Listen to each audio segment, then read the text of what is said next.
Hello and welcome everyone. Oh, I've added some like cool animation to the transitions, but man, it's a little fast, huh? I might hold on. I can slow that down.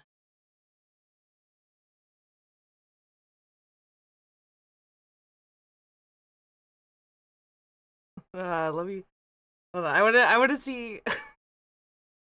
Hold on. Going back to starting. And then we go to games. Oh wait, that's the wrong wait. Okay. Starting to Kit Cam. That's a little better. That's not quite as like. Okay. Anyway, I hope everyone's doing well. Good, good Tuesday to you. Um.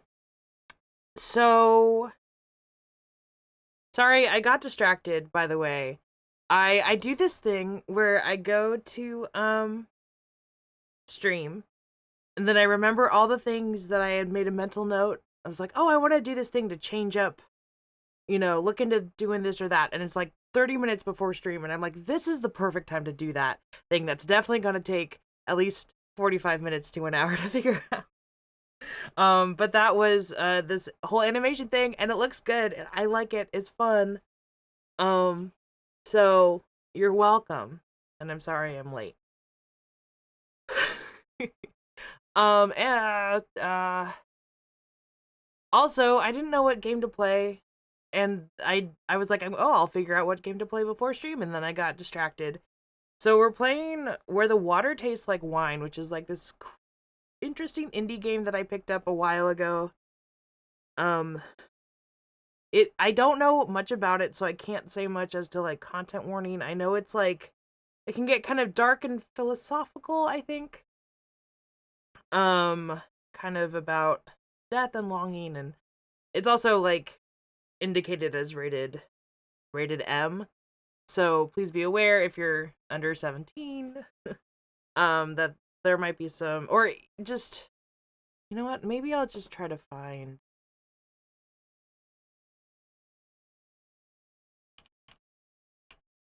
some content warnings for you real quick, because I should do that.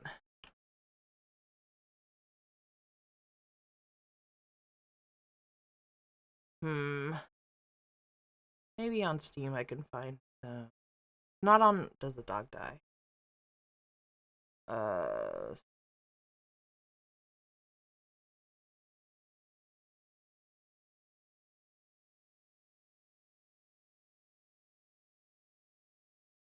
It is a narrative adventure game about traveling, sharing stories, and surviving manifest destiny. Featuring gorgeous hand-drawn illustrations where the water tastes like wine. Um, it's a Depression era United States. Um, Meeting strangers with their own stories to tell. Through these interactions, players will be able to collect unique stories that can be retold to unlock new interactions. Um, so yeah, it's like Depression era. I'm trying to find if there's like a.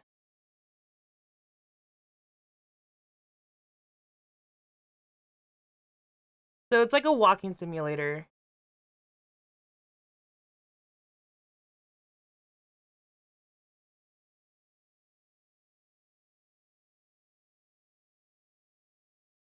Okay, mixed reviews.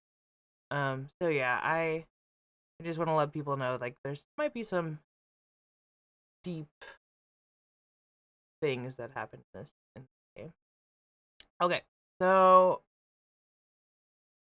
anyway, that's what we're playing. I've had it for a while. We'll might like it, might not, and that's fine. Um, but yeah, I feel like there's another thing I was gonna say. Oh, um, so some of you may or may not know, I am an artist. Lately, since I haven't been doing a ton of art, um, super recently, but I've uploaded some more Redbubble. I need to add that. Hi, Dad Beard. Well, welcome in. Thank you for the morning Wilhelm scream. It is still morning. Hold on, hold on, hold on. How are you? Just trying to get this dang link. If you want to check out my Redbubble, it's 20% off right now. And that is the link to that. It's like Redbubble. If you don't know, you can get like just kind of custom items from artists, like phone cases and tote bags and notebooks that are just like printed and sent straight to you. But yeah. Is there anything else? I don't think so.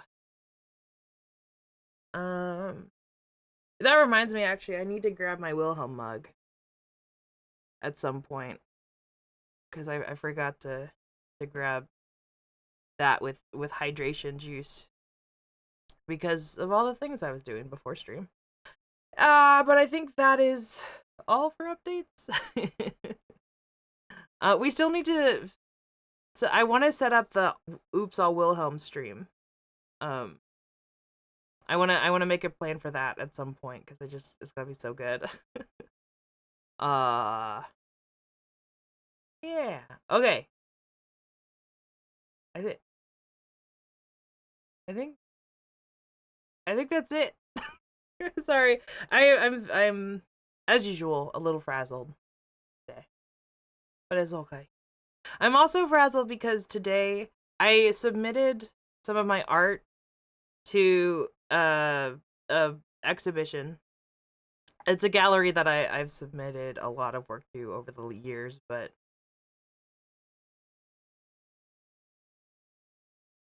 a little anime. Oh, hold on. Oh no, no. Uh oh. Am I ready to stream today? Not really, apparently. You guys gotta get a Wilhelm opening song, or maybe we make an opening vid where we play a bunch of dubs that hits you take a case of the Wilhelm screams. That would be freaking amazing. Just I would love that so much. And then like every time you come back from break, we like play it. Be like, in case you didn't know what's going on here. Um game capture. Uh do, do, do, do, do, do, do.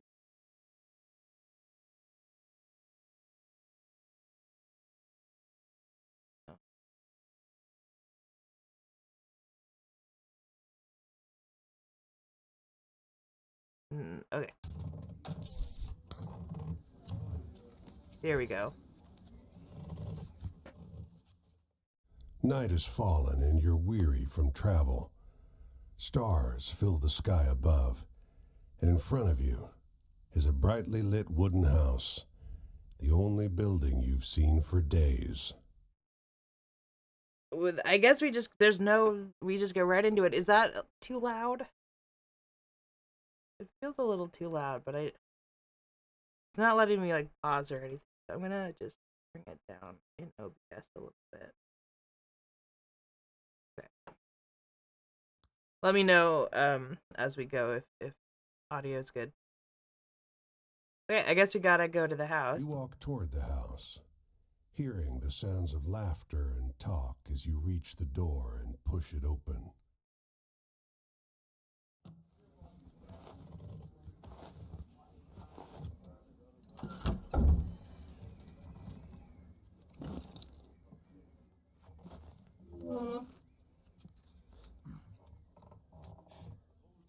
You sit down and join the game.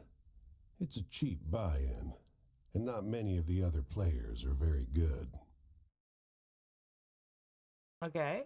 The lady fiddling with dice gets good cards, but has no real strategy. The man to your right seems to just hold on to the highest cards he has, regardless of suit or any consideration of matches. That's definitely how I play poker. Who else is The man in gray across from you, though, he's good. He already had the largest pile of coins when you bought in, and while your winnings grow quickly, you can't quite catch him. Gotta keep playing. One by one, the other players leave the table, sometimes with pique or with wry humor, leaving their winnings with you or the man in gray.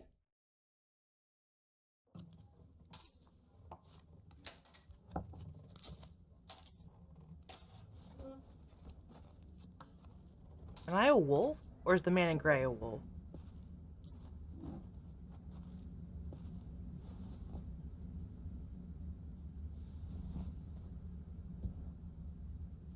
Finally, it's just you and the man in gray. He looks at you, full of humor, and winks. Last hand? I'm in. He deals, you draw, and look at your hand. It's good. It's great. The best hand, in fact. A royal straight flush. Spades. Aces high. Ooh. Nothing can beat me. But the man in gray pushes forward his whole pile. You're not sure exactly how much it is, but it's more than you've got. You can't match that. We have to fold? I don't know how cards work. The man in gray stops you. Now, if you like, I'll let you wager your word. I know you'll be good for it. Just promise you'll pay the debt, however I ask. Oh, now we have a choice. We can check cards or... God, my word. I mean, if we know it's like the best hand ever, I mean... I'm gonna say you have my word. The man in gray smiles. All right, then. I'll call. Show him.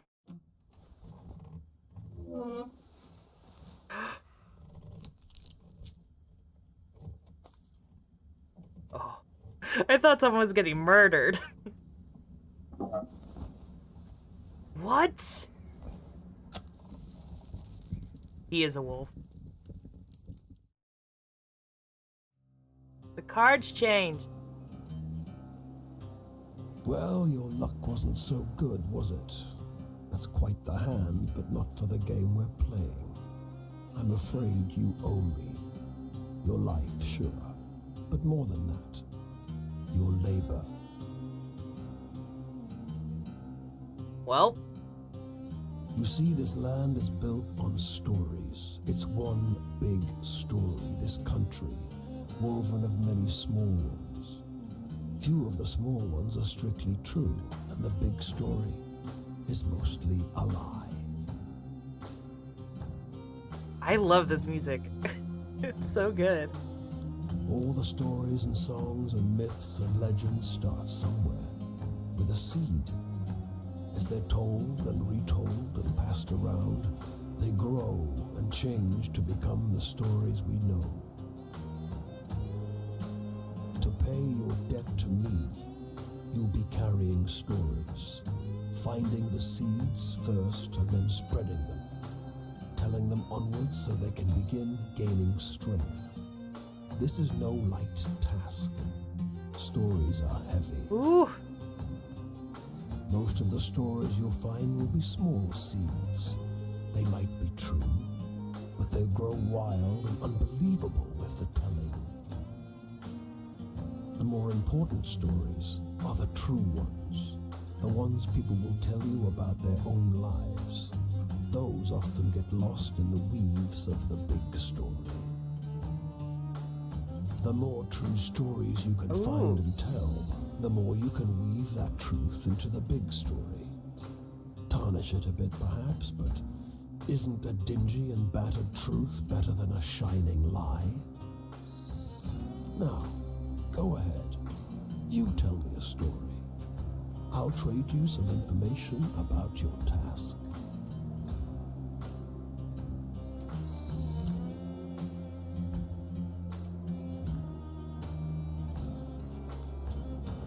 Sorry, the music is so good. Okay, so I guess we're choosing a story to tell. So we've got justice, and these are tarot cards. Choice, morality, the world, heaven, Desires fulfilled, wishes come true. Wheel of Fortune, fortune, fate, luck. Or The Tower, death, change, endings, moving on. Ooh. I want to go with justice. Like a morality tale? Oh, tell the story of the endless series of doors of different kinds, each leading only to more door. Oh, wait, and then 3 of staves. Tell the story of the northbound train, blinking its giant eye as it crawls through the night. Or The World, tell the story of the parting of a cloud of fog to reveal a brief glimpse of a land of promise and or The Wheel of Fortune, tell the story of tossing a pair of bone dice on a blood-red velvet table. They come up snake eyes and wink at you. Or The Tower, tell the story of a black and gray city where every building is filled with desiccated corpses. Ooh, I like a good scary story. I like all of these. I think I'm still gonna go with Justice, The Doors.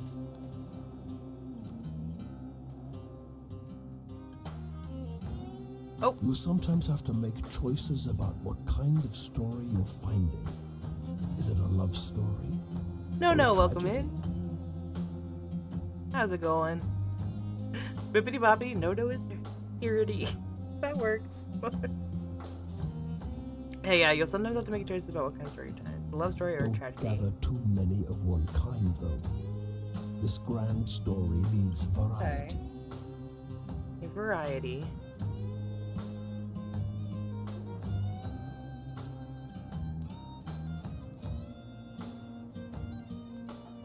Okay.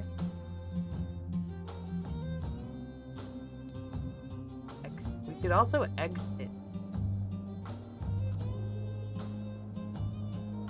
You tried to rhyme it? I appreciate the effort. I like the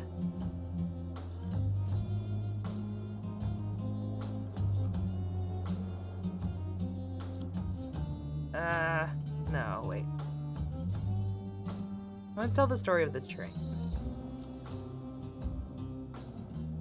Tell the story of the northbound train blinking its giant eye. Travel? That goes by. That's your job. Wander from place to place, gather those stories and spread them. Okay. People get bored hearing the same stories over and over. You're so Your tired. own I'm sorry, cliché Dodo. In one state might be a rip-roaring new yarn in another. Okay. Tell the story of a parting cloud of fog. Even though you watch TV all day? Well, sometimes that can be like extra Your tiring, deepest you know? desires, your greatest wish, heaven, Big Rock Candy Mountain, El Dorado, the Promised Land, that place just over the ridge where they all say that the water tastes just like the sweetest wine. Well, I don't know where that is. This has kind of a, I mean, not really, but a little bit of a, what's that game called? It's supposed Feel? to be somewhere in this country. Ask the people you meet.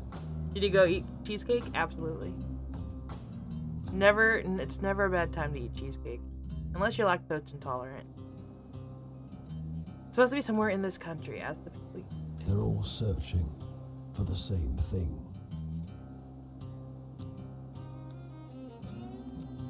Tell the story of tossing a pair of bone dice and blood red velvet. It's just luck. Funny how bad luck seems to follow the folks who already have problems aplenty.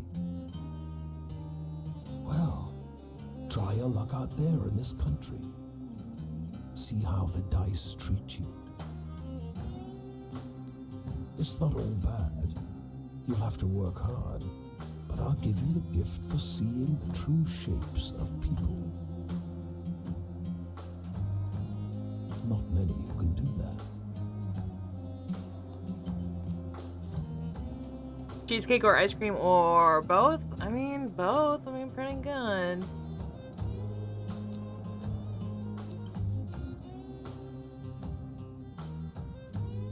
I'll strip away your flesh to make the journey easier. Oh no. But still, you'll feel pain. hunger, weariness, thirst, and despair. They're all part of stories, a part not often told. And death, yes, but don't worry. As long as your task remains, you come back. What about dessert and then sleep?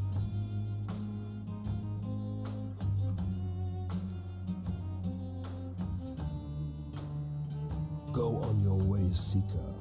Maybe we'll meet again, or maybe not. Either way, it'll be an experience for you. Sleep dessert, also good. I'm jealous in some ways. I hope you find what you're looking for. If you were that jealous of me, you would just do this job. To be fair. Ooh.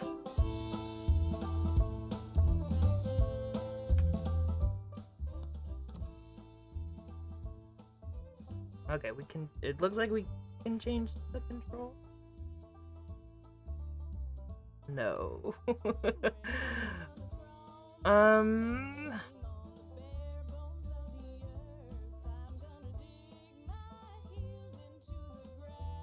This might be a problem. I did not check whether I could change the controls or not. I might. Let's see if we can. Oh, I don't even have it. Uh-oh. Well, we're just gonna try our best. So, hitchhike is cute. W. Okay.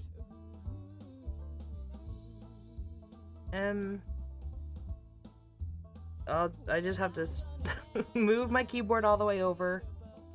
Use that. Okay.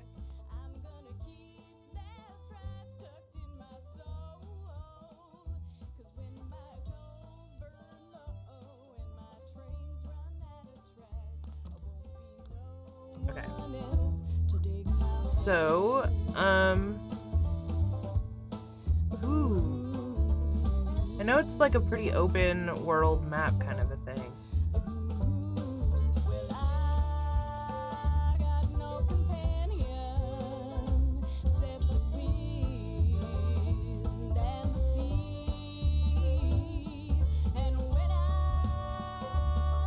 This bungalow is being ransacked. There's furniture piled in the front yard, ammunition heaped under the mailbox, and a crowd of clean-cut men ripping apart a car in the driveway. Strange. The two heavily armed, mud-caked women leaning over the porch railing share the same bored grin. One shouts at you. Lend a couple innocent gals a cigarette? Do I have a cigarette to share?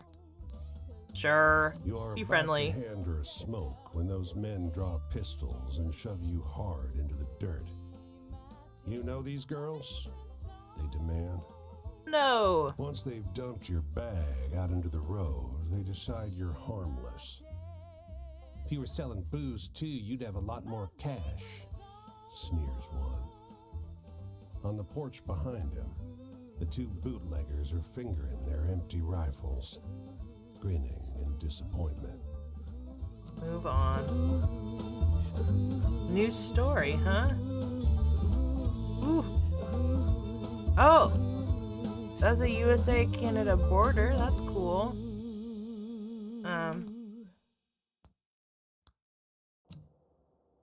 Wait, hold on. I want to look at all the... So... M for map. Okay. M for map.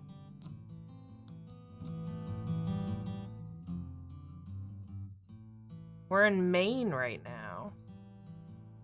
Whoa, this is a huge map. Hell yeah. Okay. City Road, River Crossing, Train Yard, Character, Story. Unseen Story. And then we can look at... Okay, stories. This is what I want to look at.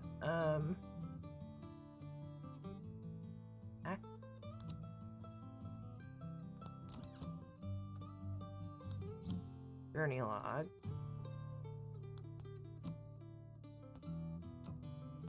Inventory. Pair of bone dice loaded to roll snake eyes every time. Oh. Okay. Oh, we can, like, toggle these on and off. Okay.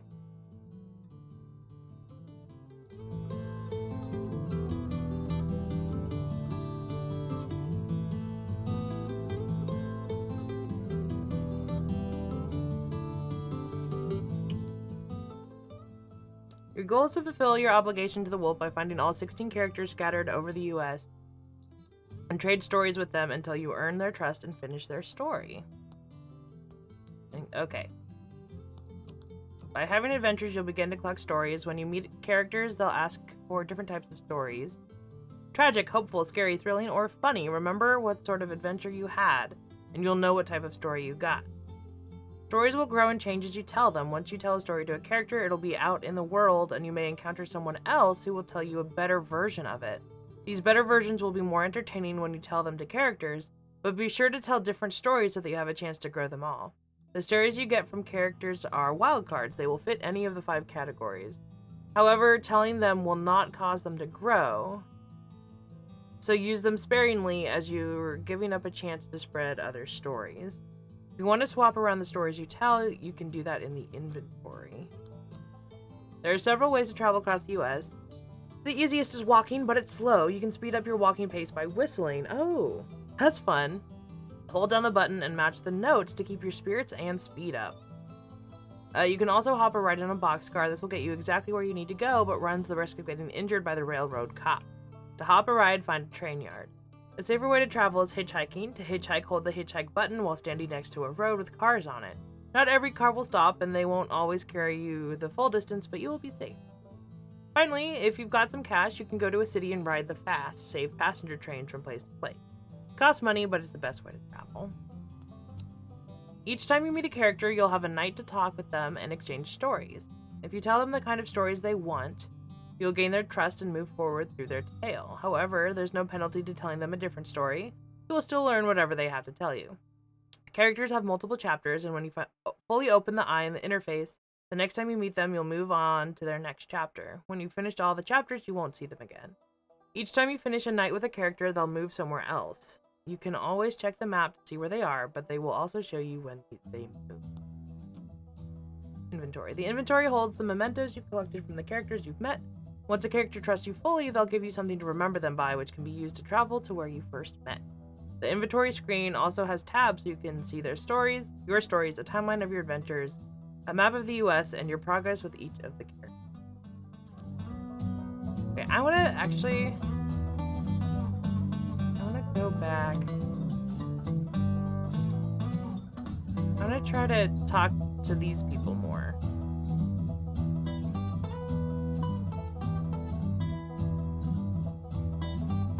I can't. Okay.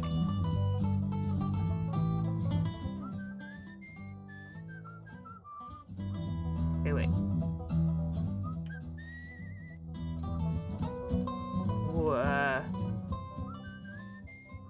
Not sure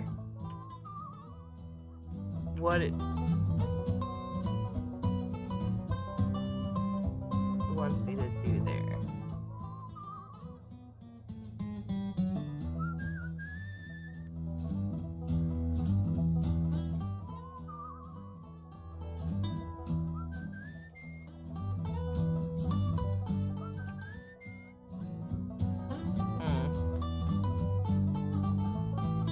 Okay, we're just gonna go to this house.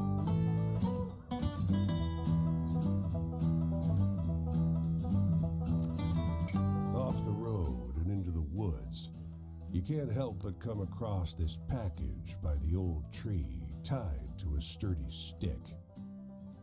The cloth wrapping conceals, though not particularly well, something large and softly unsettled. Little eyes blink back at you from inside the bundle. Okay, we definitely have to say hello. The shape gives a start. Please don't tell my pa that I'm in here. It says in a small voice. Why not? Pa doesn't want to live with us anymore. But I want to go with him. Don't tell him, please. I'm hiding. I won't tell. You tell the boy you'll keep his secret. You don't see his father anywhere. You don't see another soul for miles. Okay, so these characters, they move to a different spot. Now, I'm getting that now.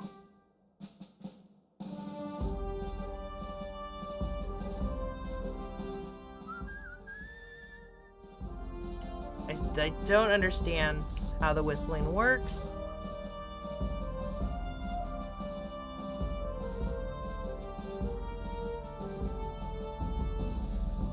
Portland!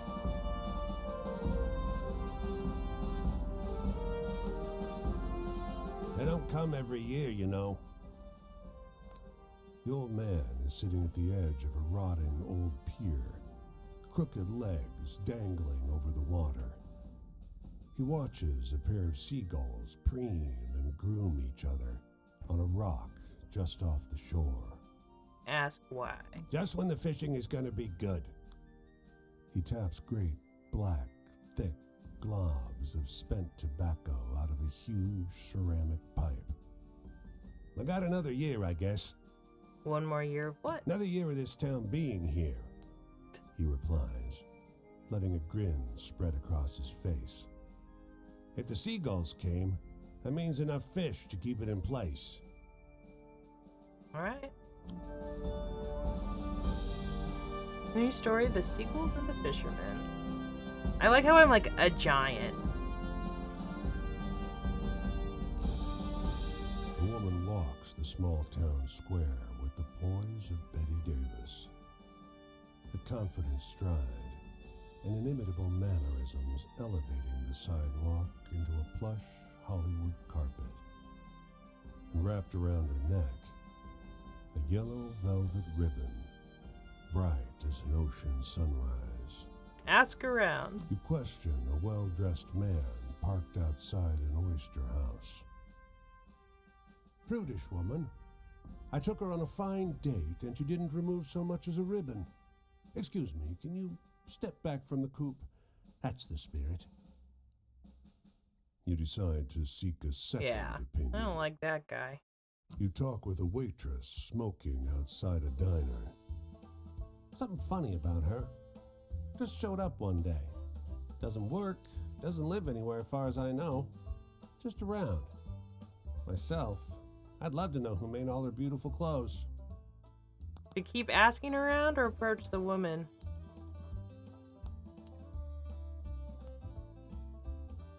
A longshoreman watches Steve Doors load up a crane. Oh, we should have asked. Yellow ribbon? That woman's dead. Ghost dead. Buddies of mine, they've seen her all over the Atlantic for decades now. Ooh. Interesting.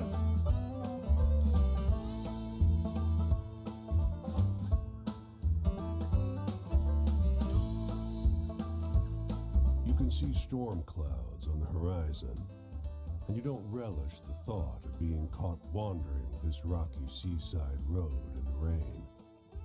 Fortunately, you find the lighthouse door open with a daunting staircase before you. At the top of an ornate wrought iron spiral, you're breathless and feeling the strain on your knees. Rain already batters the walls outside. You can only knock on a heavy wooden door leading into the upper level. Muffled voices and light seep in beneath the door. Put your ear to the door. Looks like we got a visitor. Uh-oh. Sounds like a man's voice, deep and rough. Well, behave yourself. I'll open the door. Another man, this one with a higher, more sonorous voice. I always behave myself. He feigns indignation, but his tone betrays affection instead. Wait. After a moment, the door unlatches from the inside and opens. The man before you is tall and muscular, with a hint of a paunch beneath his wide chest. The heavy iron knob on the door looks nearly dainty in his huge hand. Didn't want to be out in this rain, did you? Come in. step inside. Despite the rough exterior, this room looks like a well-appointed parlor. There's a rug on the well-trod wooden floor and an enormously plush couch. And sat upon it is a stocky fellow grinning through a great hazel-colored beard. "Tea?" he offers, hoisting a teapot. Been here long, or it must be lonely up here. These,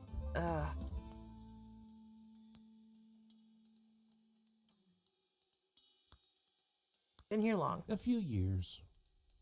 The tall one sits on the sofa, wrapping his arm casually around the other lighthouse keeper. Aww. "5," says the smaller, but by no means small, man. That long? Time flies.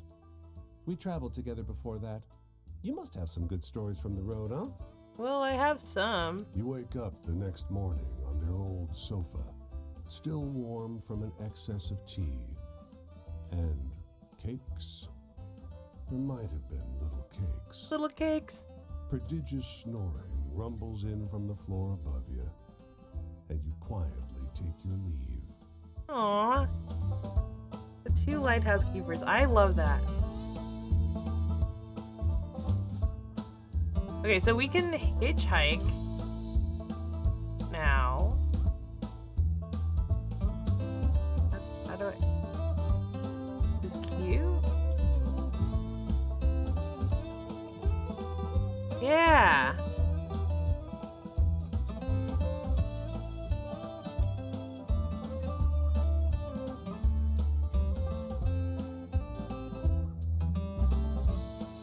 I don't know how to get out of the car.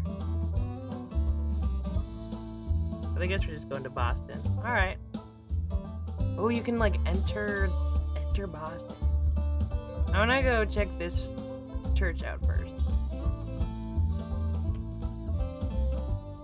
A dusty truck and a man on horseback pull up next to one another in front of the grocer. Suddenly, the driver and the rider, two wiry old men with identical haircuts, start shrieking at one another.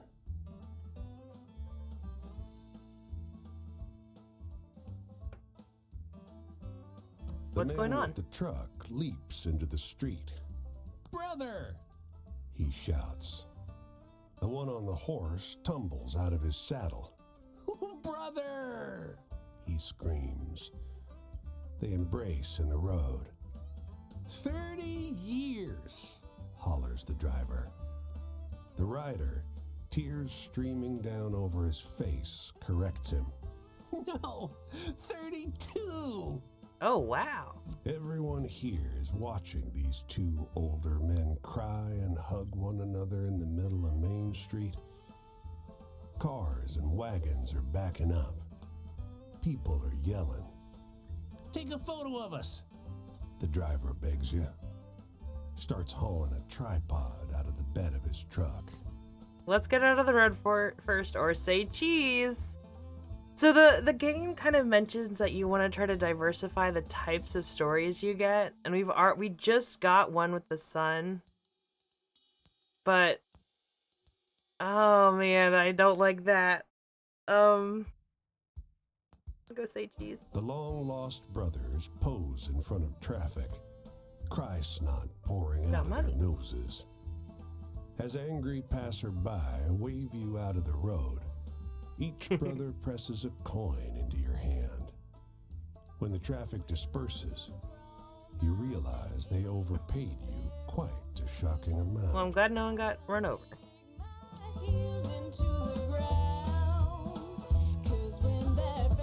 So far, this is very interesting. Okay, let's go into Boston.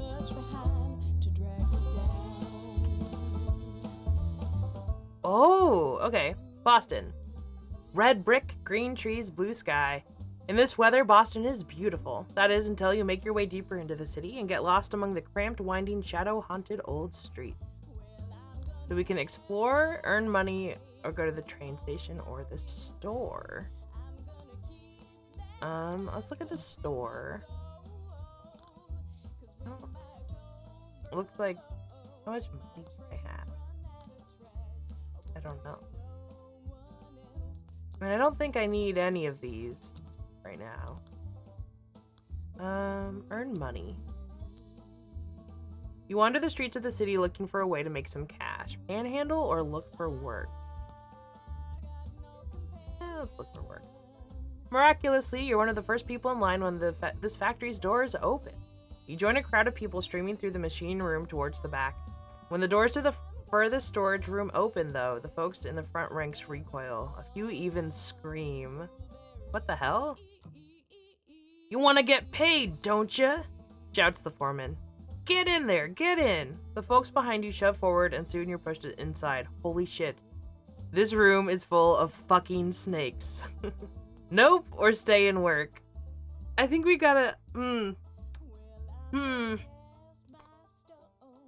What do we do? I think I'm gonna say nope. You join the majority of workers in a headlong dash back out of the factory. The men at the front gate let a new worker in for everyone that flees, but the crowd is beginning to disperse. Someone must have told them a little bit more about the job. Move on. Alright, we're gonna explore. This city is like no other you've been to. Crooked streets splay out in a maze of narrow passages, no two alike. Soon, you find yourself in twilight, utterly lost. Bright light crests around one corner, a car approaching.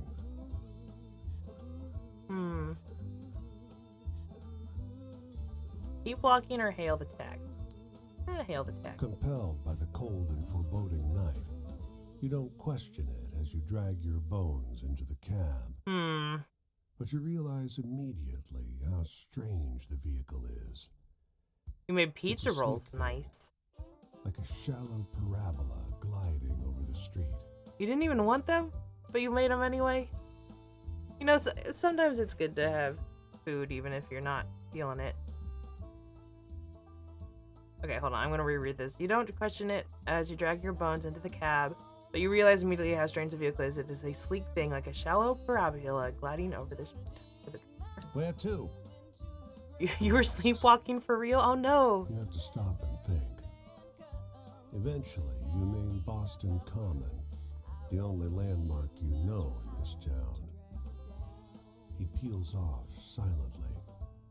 You feel the car move before you hear the engine. Was sleep. Do you sleep? Like how last night you bought a new TV? Oh no, no, no! You keep buying things in your sleep. I hope you needed a new TV. Look out the He window. takes you through ever odder streets, flanked by painfully clean, gleaming buildings and signage for businesses you don't recognize. Even the air seems different. It doesn't smell so sharply of gasoline and coal. Eventually, you come to a stop. Pay the driver. Do I have money? I think The so. fare's in glowing numbers above his dashboard. It's much too high. Surely a mistake. No charge, he insists. You look like you need a break.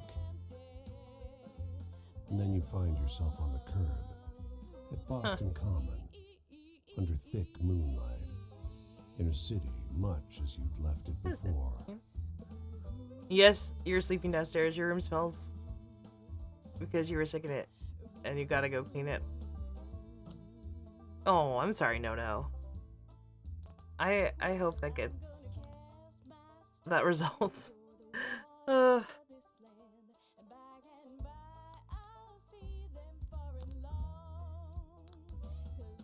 we could go to the train station. New York or Detroit. It's expensive.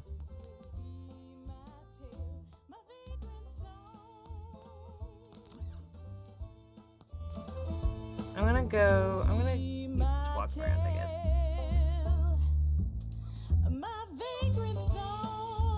What is that?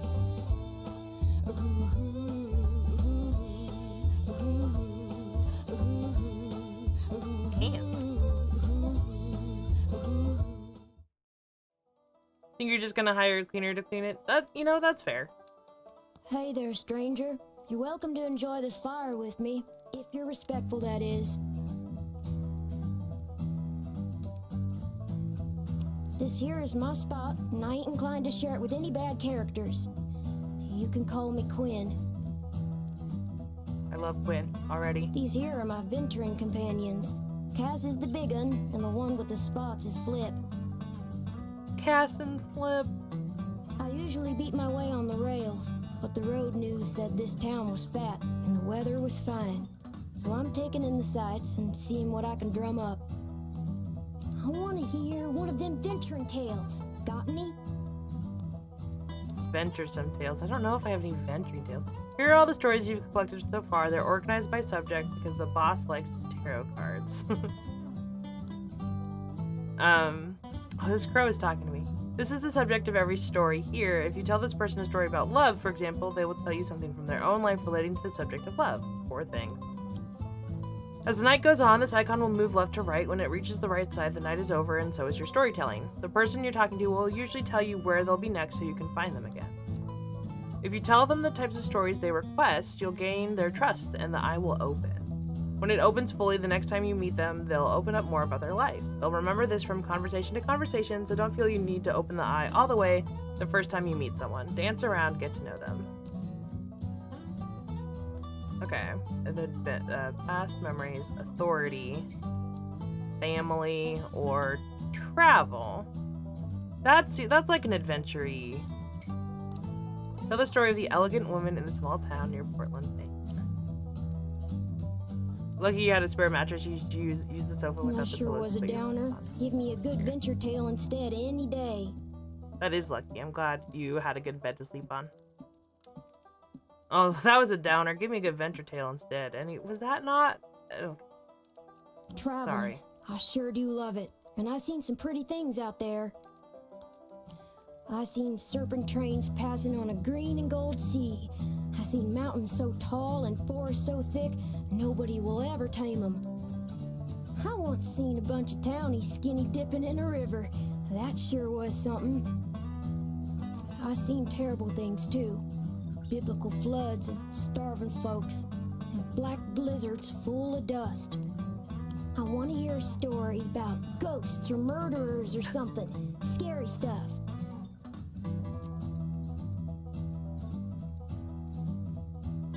Murders? I don't... Oh, bootlegging, maybe.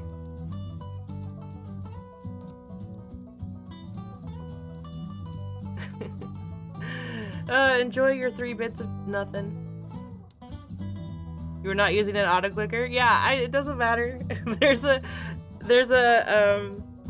cap on how many times someone can redeem it in a day. That's all.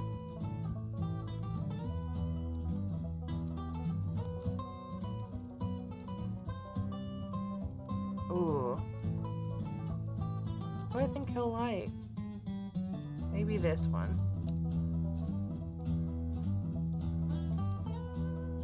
Not sure I quite follow that one. Ugh.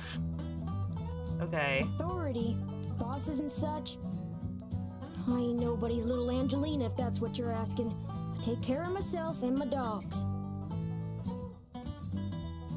No, I'm not gonna change it. I have it there for a reason. I don't need no jocker looking out for me. So if you're Like, offering, to stop don't. exactly what you're trying to Shoot, do. I thought I told you to be respectful.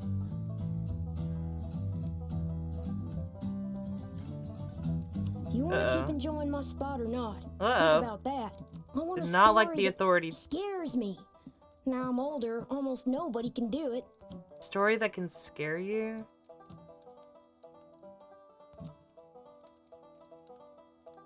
Oh, the odd taxi cab, maybe. Is there a limit on everything?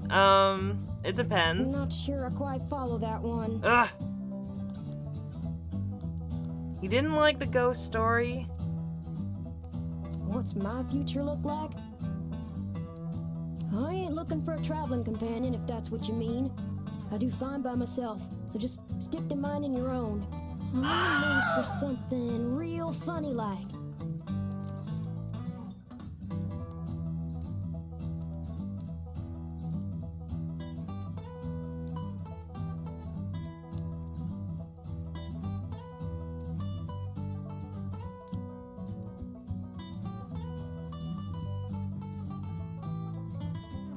Did he say funny?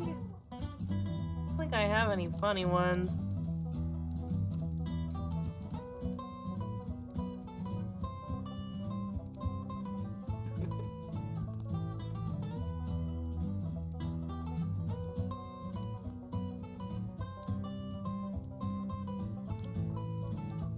To be fair, I don't have that many stories, so like,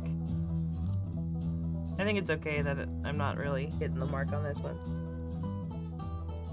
Ain't life got enough tearjerkers in it without telling stories like that? My family. I'm not doing very good at this. There ain't no way I'm gonna start jaw flapping about those bastards. Judases, the lot of them. Enough said. Hey, tell me one of those exciting stories. Exciting. I don't have any more story. Oh, wait. Okay, this is the only story I have left. Don't think they're gonna like it very much. What's the use in telling sweet happy tales if in the make you snooze? Well, Man, this is a hard I don't know person a whole to lot about the impress. past, but they say there's an Injun grave around these parts. Say it's haunted and full up with angry spirits. I used to love hearing stories of cowboys and Injuns fighting it up. Would swap tales with the youngins. But, well, I suppose if someone shot me, I'd be pretty vengeful too. Well, night's over. I think I'll see what's happening up the road this way. Alright. Didn't understand all your stories, but I'd gladly listen to more if I see you again. The tramping life suits me just fine. Every day's a venture.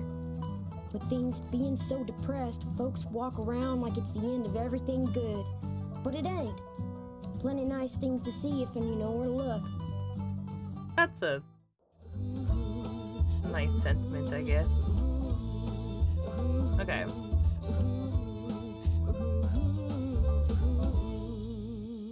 I'm gonna try to get more stories.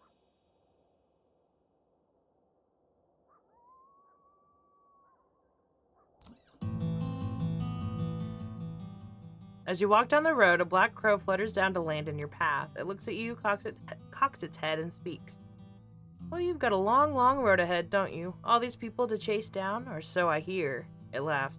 I got some experience when it comes to chasing folk. Tell me about it.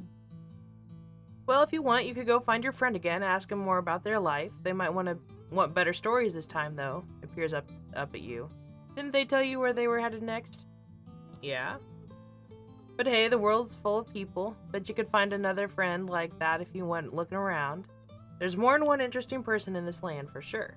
It gives a gravelly laugh. That's what humans say, anyway. And with that, it launches into the air and disappears.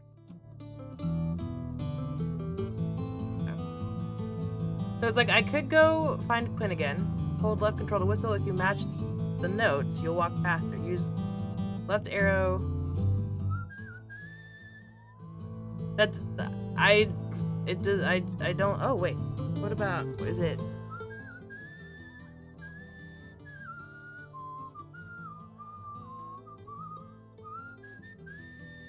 Okay, this is so you have to use your right and left hand, which,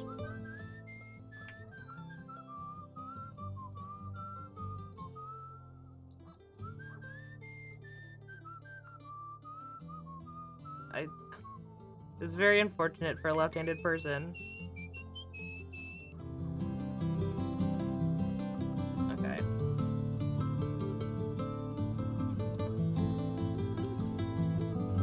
By nightfall, the hospitality of this sleepy hamlet, combined with their superstitious tales, has both overstuffed your stomach and filled you with a hollow dread.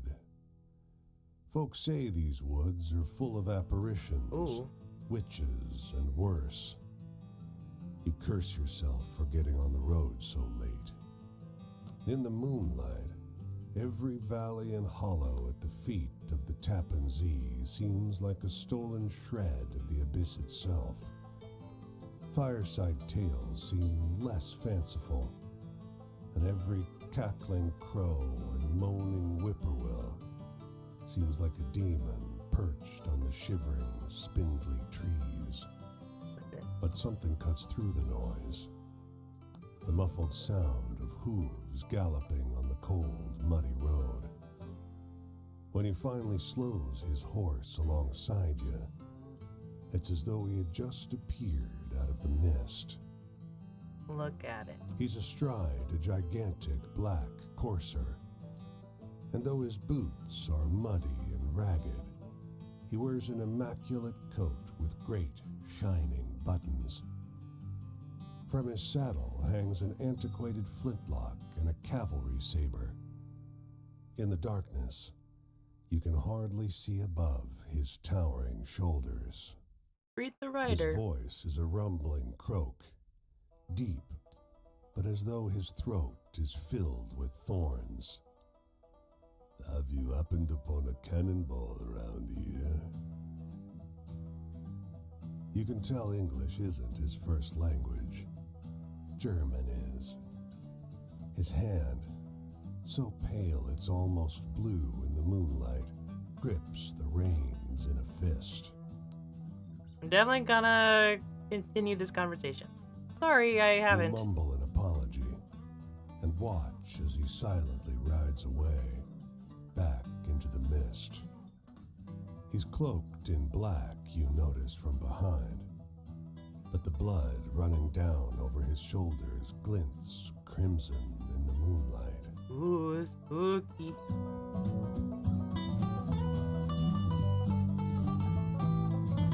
What is this symbol? Hear a story. Okay. It's break time at this half-finished bridge. The workers are gathered around a young man who sits on a bucket like a king. They listen raptly to his story about the dead woman in the yellow ribbon. Oh! Listen to the tale. You realize it's the story of the elegant woman in the small town, but heavily embellished.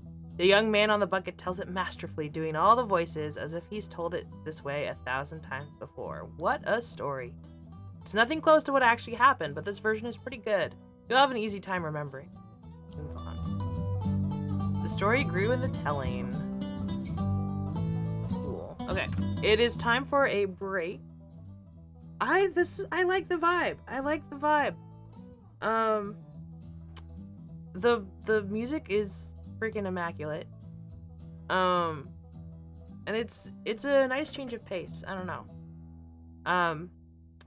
But now it's break time. And I will see y'all after the break in a bit. Enjoy the break. Get the rest, whatever you need. And I will be right back.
Sorry, I was muted that whole time. I meant to say welcome back from break. I'm eating lunch still, so I thought we could just do cat cam for a bit.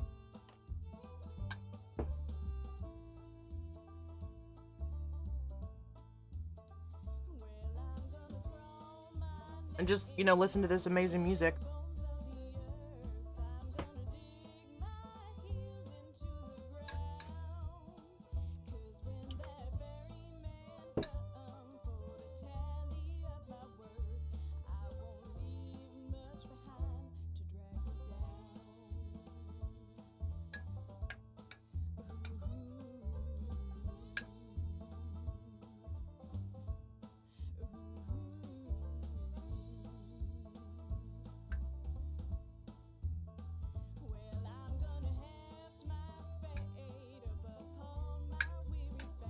If anyone's wondering,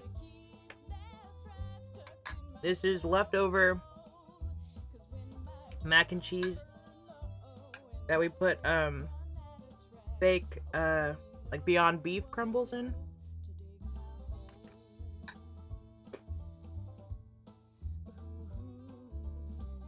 And then we put hot Cheetos on top. Very good.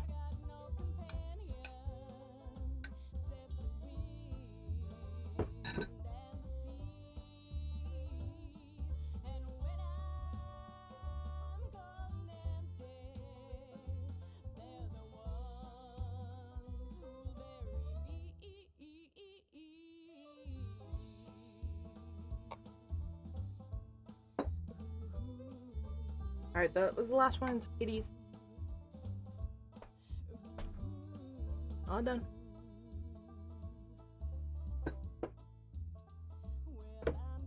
Oh, so I got the... Look how smooth that was. Wasn't that cool? Anyway, I got my morning Wilhelm mug. Got ginger ale in it. One more bite.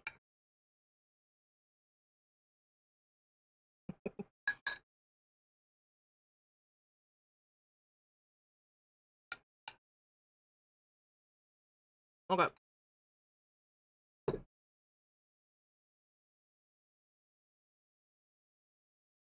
Ready to get back in. Also, that was... Aren't those transitions cool?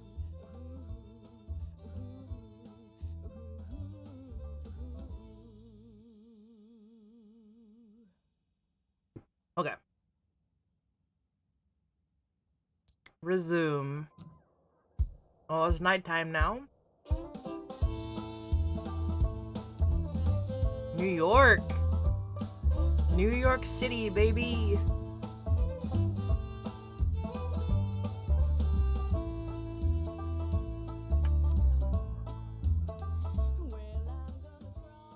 Okay. The air stinks of gasoline and trash. You're boxed in by brick, but damn, there's something invigorating about that stink. God, you feel like there's an engine in your chest.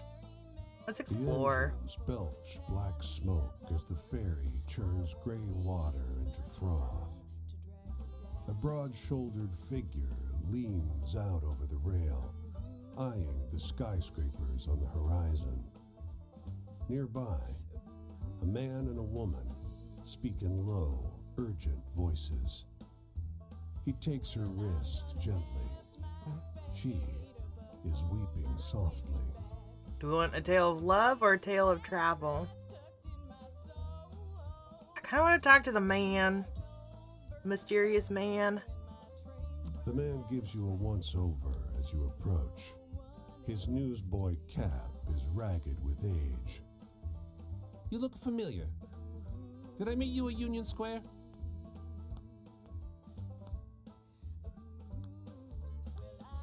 Union The Square. demonstration. It got bloody, but I'm used to that after Italy. He claps a hand to his hat to steady it from the breeze. When Gramsci was arrested, many of us had to flee. I came into New York, and here I continue our efforts. The workers' voices will be He's heard. a union leader. I talked to the right person. The determined socialist in New York. Why are you looking at me like that, Fred? That's all I got for you today, for right now. Yeah, bud.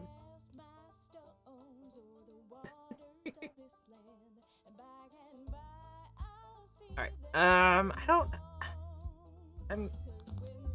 look at the store. Guess I don't need any of this.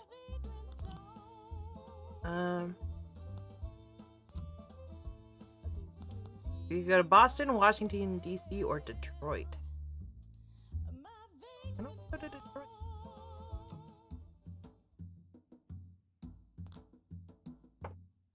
What's that weird feeling in the air? Something between dread and frantic optimism.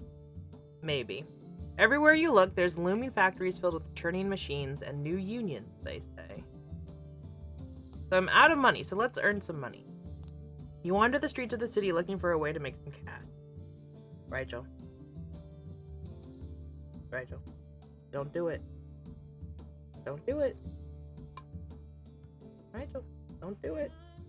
Okay, hold on. I gotta get Rigel out of here. Give me just a sec. Come on, Buckaroo.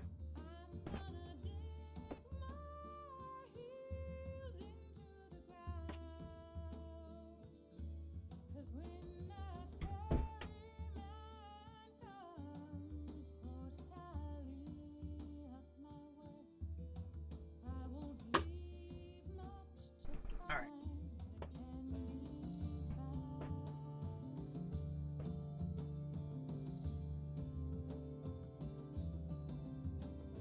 Okay, you wander the streets of the city looking for a way to make some cash. We're gonna... looking for work did not work well.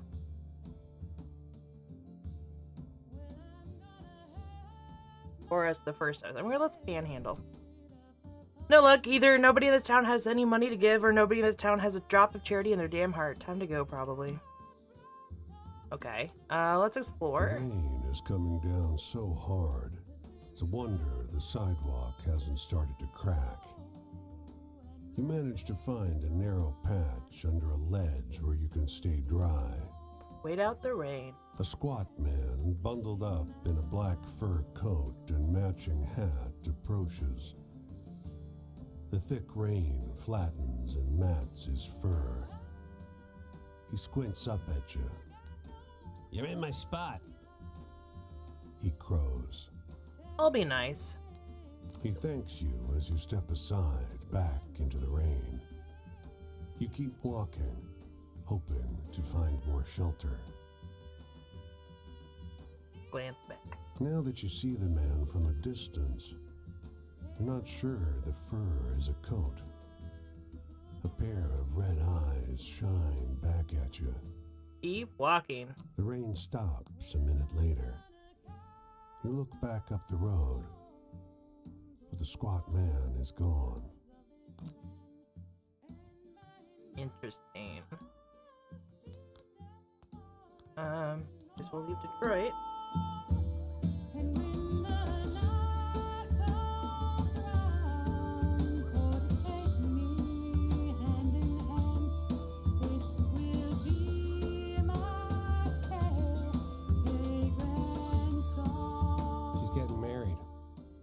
Soldier tells you.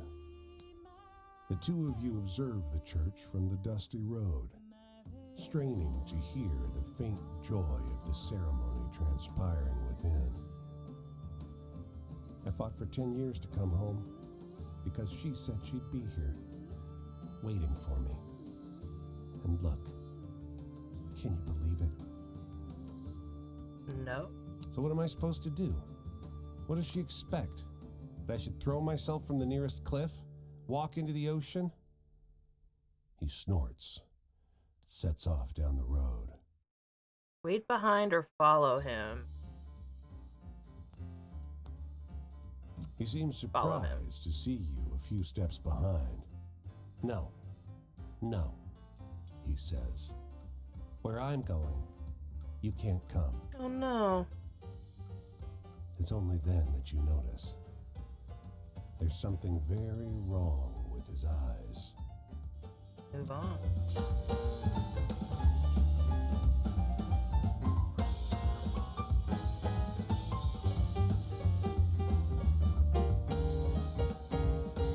I like this change in music. A hurried little girl collides into you with a wheelbarrow full of hay, nearly knocking you out of your shoes. Oh, I'm so sorry. You nod, but the way the girl fusses over the wheelbarrow. There's eyes under the hay. You lost? Lost? Me? No, not at all. She stands up taller and squares her shoulders, projecting an image of adulthood so stiff she looks about to tip over. But I guess I could use a little help. Can I ask you something pretty, please? Go on. Well, I found this critter, but my daddy won't let me keep it unless I take real good care of it. Relating this dilemma has put her on the verge of tears. Do you know how I can be the very best pet owner in the world? Food and shelter or a strong leash?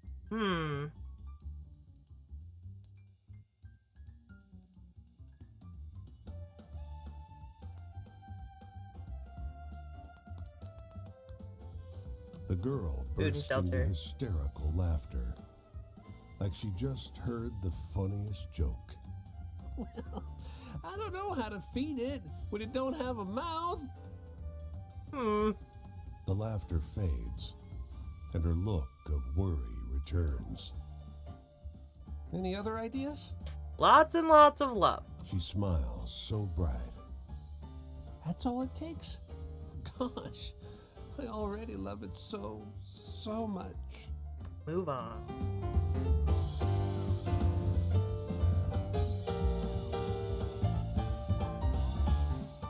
Let's... Oh. Look, there's... Oh, this is stories. What character?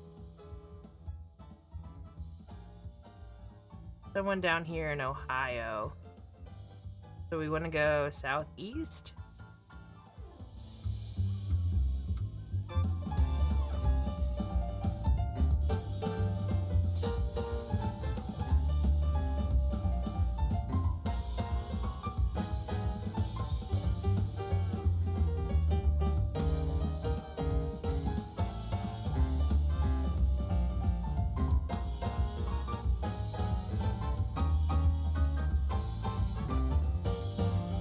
I guess the bonfires are characters? I'll pick up this story.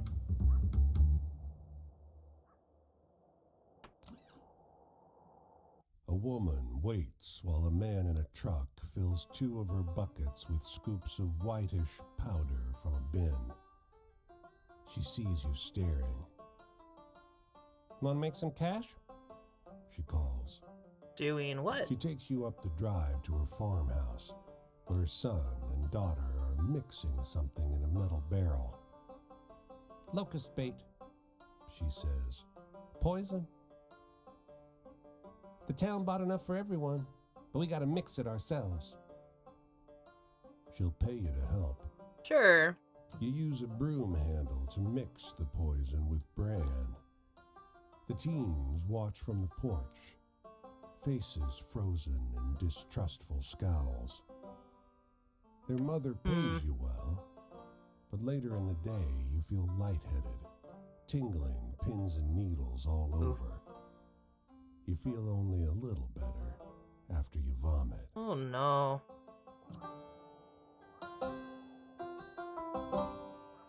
Lost some health there. But I got some money.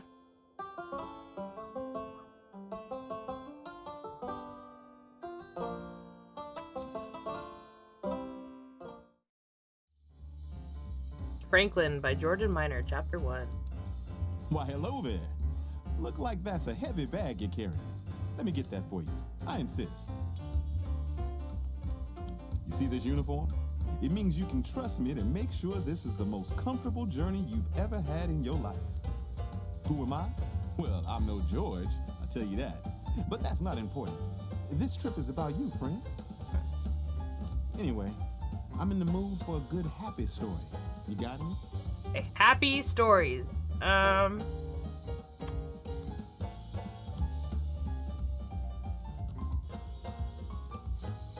the story of the two lighthouse keepers. A positive attitude. That's what I like to hear. Hell yeah. The past, that's a tricky thing. Yes, porters may remind you of a certain type of way folks of our type used to be. There's no fighting that, just happily working past it. You got any stories with a bit of excitement to them? Excitement?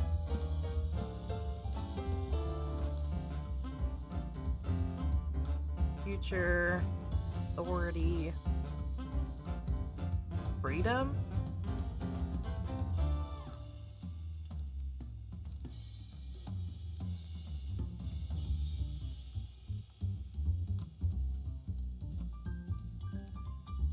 Is that exciting? So, does that one scare you? Oh. Not sure about me. Worrying about luck? Well, a porter is as reliable as any piece of machinery that makes sure this train runs on schedule. So there's no need to worry about something like luck. Okay. Have any optimistic tales? I'd like to hear one of those. Optimistic.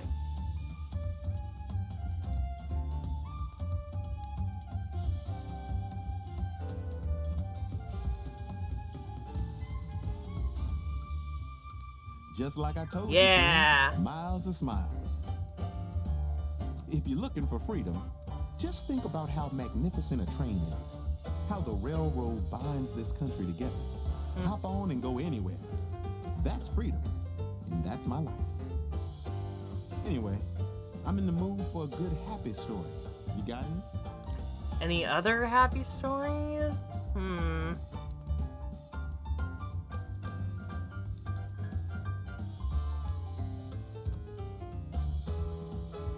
Ooh.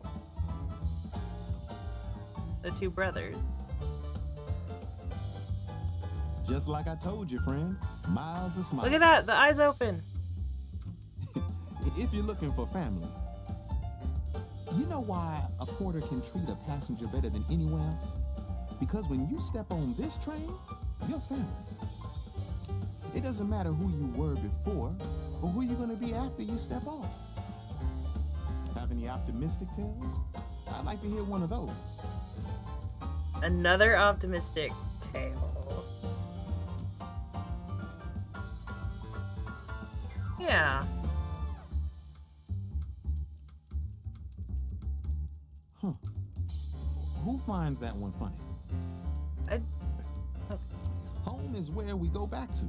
It's where we belong. But there's nothing wrong with spending a little time in the rest of the world every now and again. Another night over. I surely did enjoy all those stories, though. Maybe next time I'll let down my hair a bit. All What do right. You must excuse me, friend. What kind of porter am I saying this trip is all about you, only to start talking about my own damn self? But enough of my indulgences. I hope I see you. All right, that's not too far.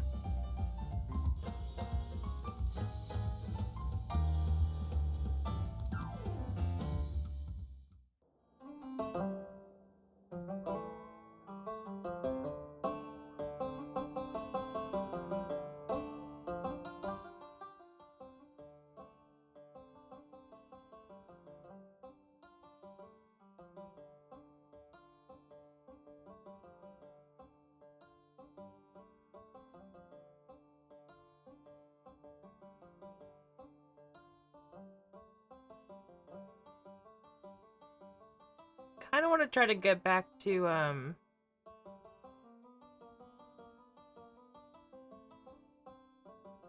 the Quinn.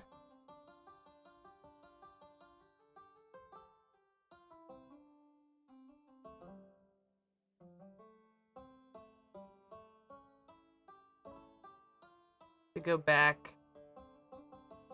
Yeah, northeast.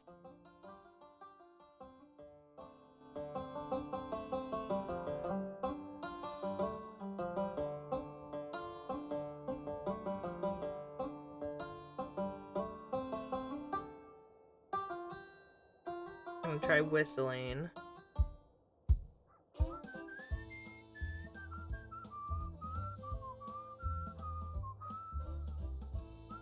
This is not the most streamlined mechanic, I will say.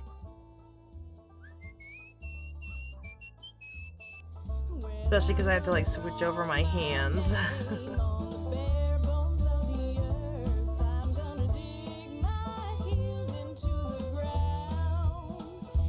He leans against a fence and turns to face you as you pass him by.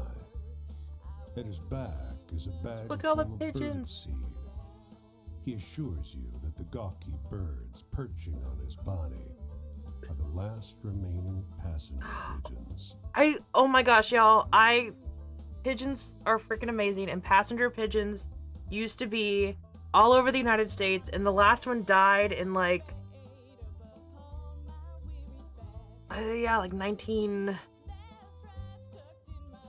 something or other. I can't remember exactly, but like we completely wiped them out, and it's very sad because passenger pigeons were so freaking cool, and they were from the North America. Anyway.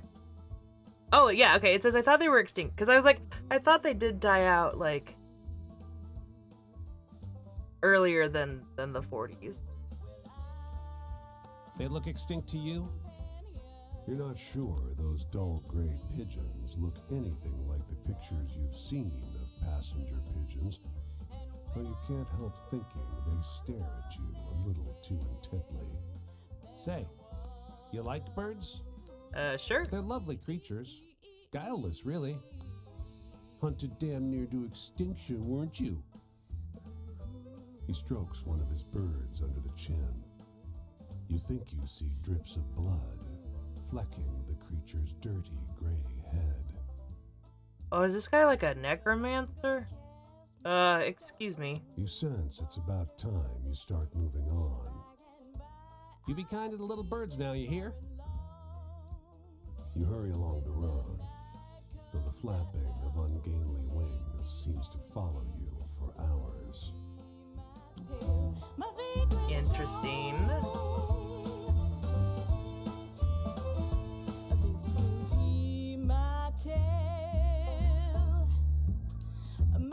Can we go over the mountains, or do we have to go around?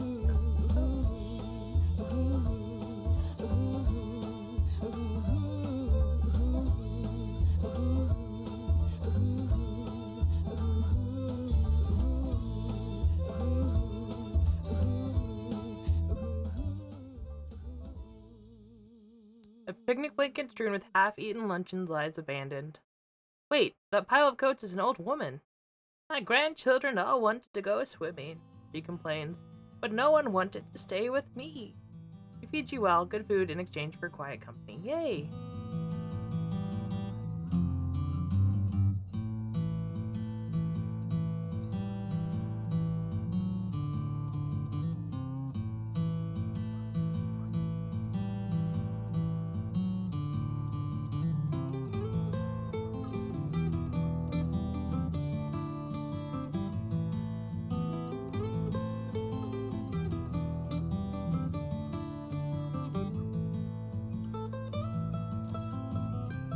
Outside the small thicket of apple trees, the phrase "tended to by John Chapman" is carved into a fence post. Nearby, a hound lies on its side, perfectly still. Flies buzz around its ears. But a grizzled man pauses at his digging. This is Johnny Appleseed. Help him dig. There's an extra shovel.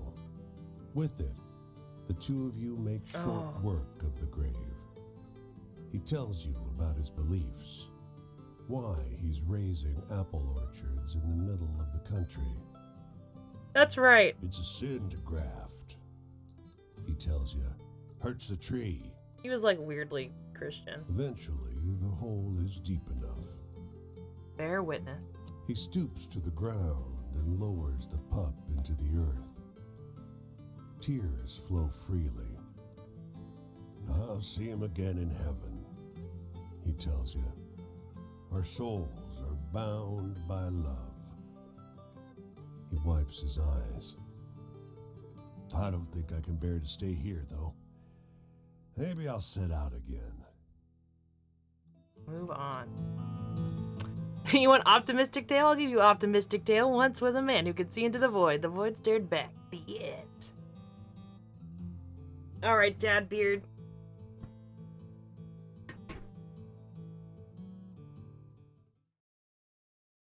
Honestly, this was supposed to be a June only thing, but I forgot to take it off. So here is Petrie, the pride pig. You can tell he's a pride pig because he has a little bandana. And he sounds like this.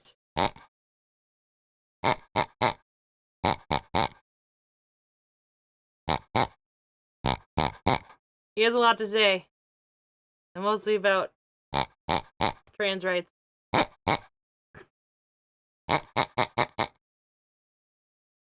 It just makes me laugh. Also, he glows in the dark, but you can't really tell that. Oh, but yeah. I hope you enjoyed that. Love him, you should make him more of him and sell them. I mean, I didn't really make him. I just... This was an old... I bought this for the cats, but it was too small for them. And I was gonna just, like, get rid of it, and then I realized it fit on the pig. I bought the pig at, like, a... For some reason, our local grocery store was selling these. I don't... Like, I don't know if I would consider that having made him, but...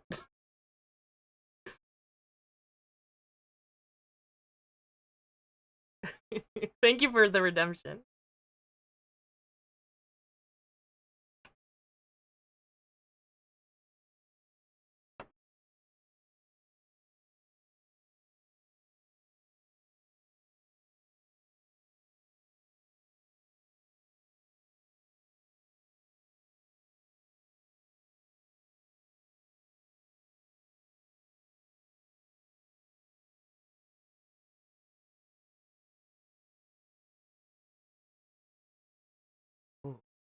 You can't see the game.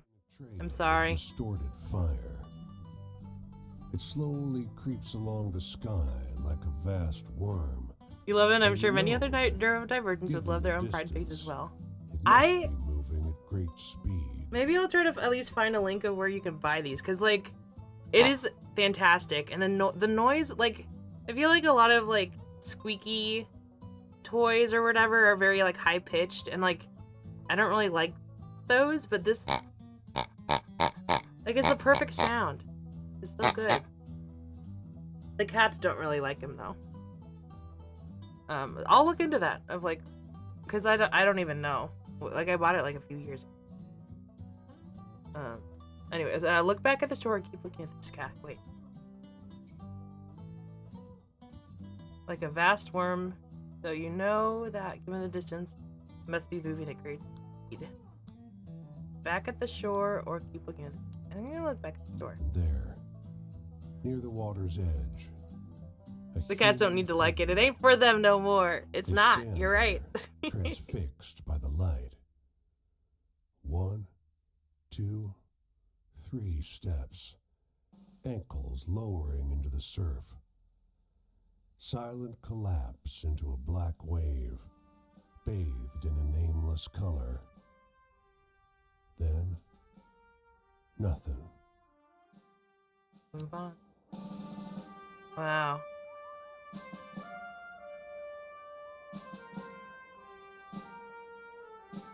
Your story.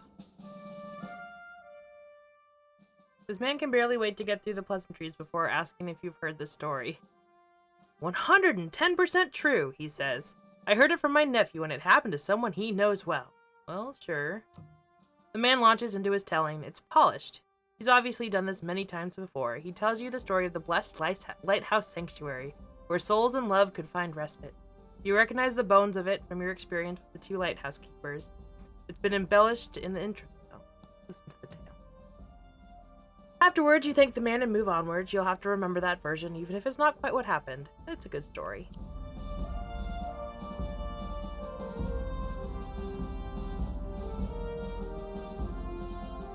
Alright, Quinn. I'm gonna try to win you over.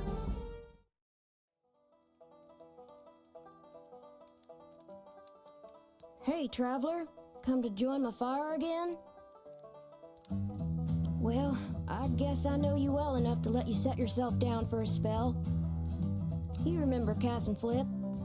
You want to hear more about my travels? Well, sure, why not? Nothing better than trading stories around the fire, and I got stories. I want to hear one of them venturing tales. Got any? What does that mean? Okay.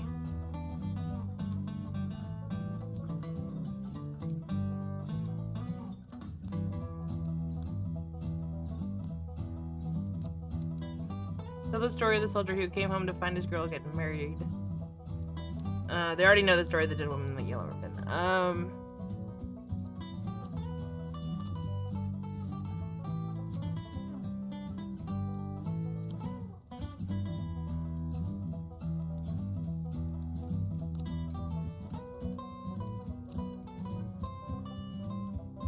Tell the story of Franklin's travels. I don't know if this will work. Whoa, quite a story, Oh, I think it is. stranger. Sad. Oh, so you think just 'cause I'm young, I gotta be sad, crying after my mama every night. I don't need you looking after me, so if you're offering, don't. And I thought I told you to be respectful. Come on, Quinn. What you really ought to be asking yourself is if you want to keep enjoying my spot or not. I'm in the mood for something real funny like. I don't know if I have like funny ones.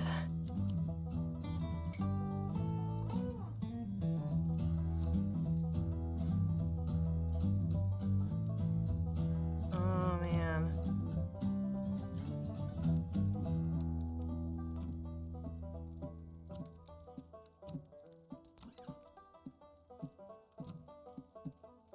It's not funny. We'll just tell it. We'll just tell this with a little girl story. I don't know if that's funny. I'll remember that one. A couple good jokes can get you out of a fix. Not sure why that sometimes. one's funny, but okay. This land sure is something, ain't it? I can't wait to see it all. Tramping like I do makes me realize the land's another kind of companion. It's always with you. Maybe things are so depressed because folks lost sight of that. Hey, do you got any really thrilling stories to tell? I'm hankering for one of... No, no, which one was it?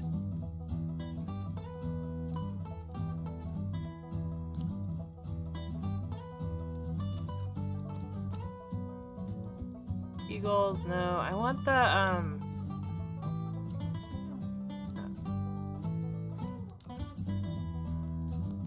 this one. Story of the Rider in the Woods. I usually like the scary stuff, but your story needed more punch, I think. Traps and Okay. such like. Well, one time in Fort Worth, a feller tried to take Cass and Flip away. Said a kid couldn't look out for him proper like. That they were fat in Fort Worth and they were going to the pound so that he could find him a good home. Well, before I could much argue, Flip bit the hell out of that busybody and Cass and I joined in shortly. I don't think I ever seen a fella so surprised. Guess I ain't going back to Fort Worth no more. Hey, tell me one of those exciting stories. Exciting. I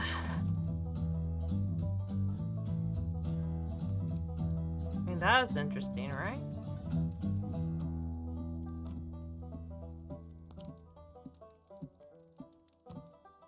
That's exciting.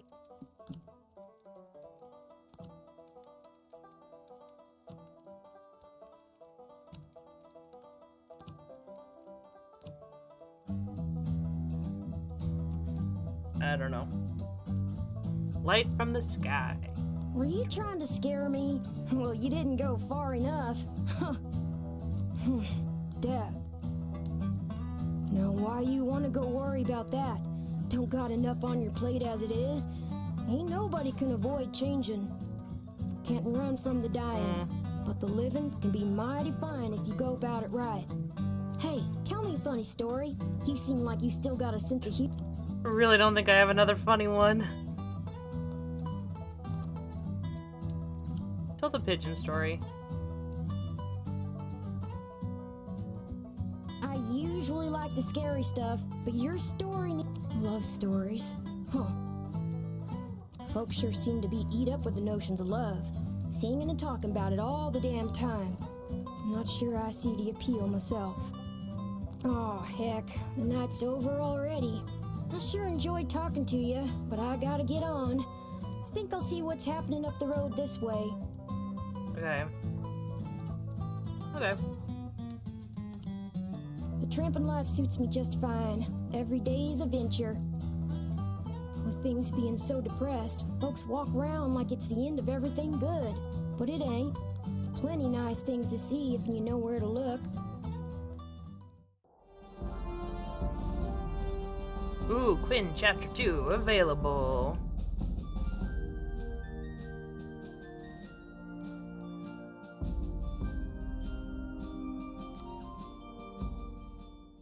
This man reads the newspaper with barely contained horror, his grimace spreading wider and wider as he makes his way down the page. Suddenly, his frown cracks into something with a little more amusement in it. Whoa, he says. What's the matter? He reads out a story about the red creature with black fur in Detroit that demanded respect from travelers. You're shocked. It's the story of the red creature in the fur coat in Detroit, but with some bits changed. Do you think this really happened? He asked. It's all made up, or oh yes. I'm gonna say oh yes. He shrugs. Sounds like nonsense to me for sure, he says. Stuff they print these days. Move on. Okay, I'm gonna look at the map.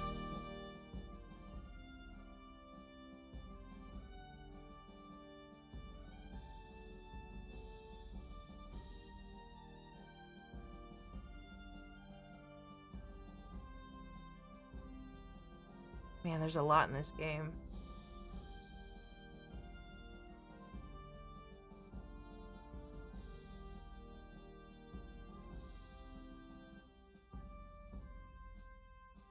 Oh, there's like...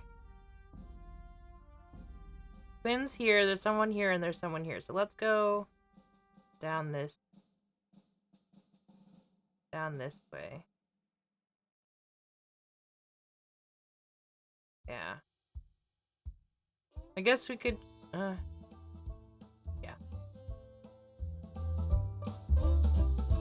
Southeast.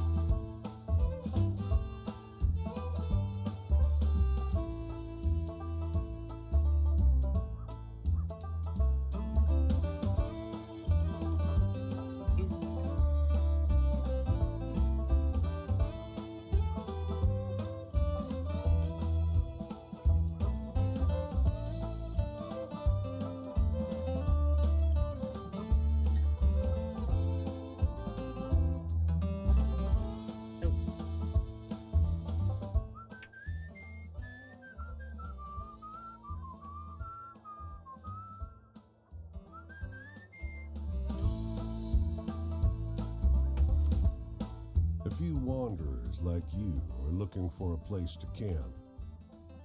We heard there's a Leatherman cave nearby. They tell you. They describe a locally famous vagrant who hiked this area for almost 30 years. He's dead now, but his caves are the best place to camp at any town. Where is it? You and the other wanderers find the cave easily, because someone's lit a fire there. As you approach, you see a silhouette bend over the flames with an odd creaking sound, like a door swinging in the wind. Who's there? His coat is crudely stitched from leather plates that squeak against each other. The Leatherman. One of the others whispers. A ghost. The Leatherman must have heard, but he just stares. His face is corpse still. Of course he isn't a ghost, or oh shit. I don't have this yet, so I'm gonna say of course he isn't a ghost. He's eating, you say, and point out his can of beans. Je ne suis pas un fantôme, The Leatherman says, and adds, idiot. Oh, bursts your companion. Canadien. Soon, Canadien. he and the Leatherman are deep in conversation, and your group has a Ah. safe place to rest. Move on. Okay, I'm gonna look at the map again. We could hitchhike this way to the coast and then go down. I don't want to do that.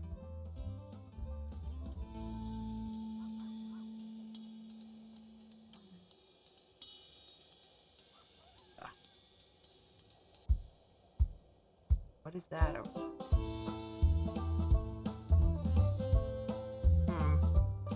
The cars are only going in one direction, though. Huh.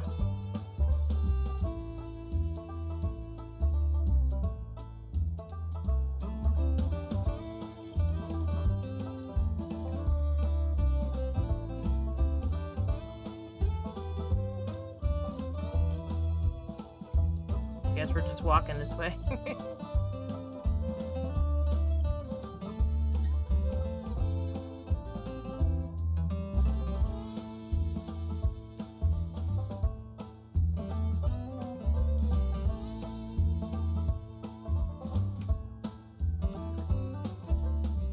A jet black crow alights on the low branch of a twisted tree.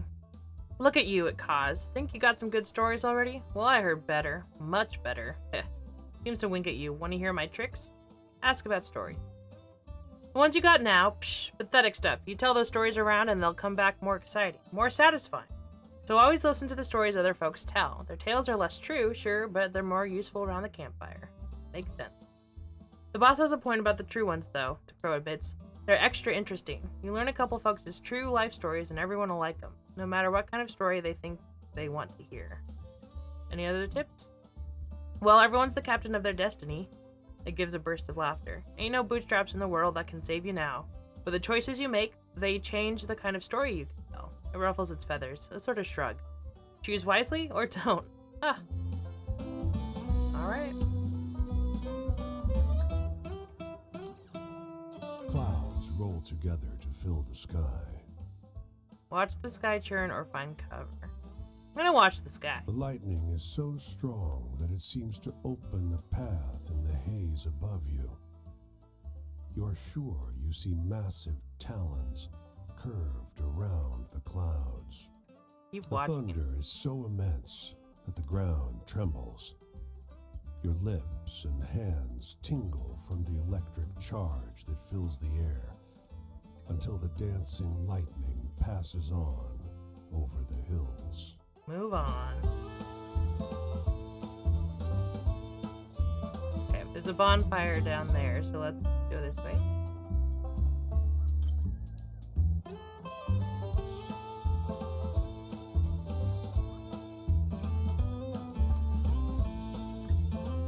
You notice a black crow sitting on a fence post watching you with unsettling intensity.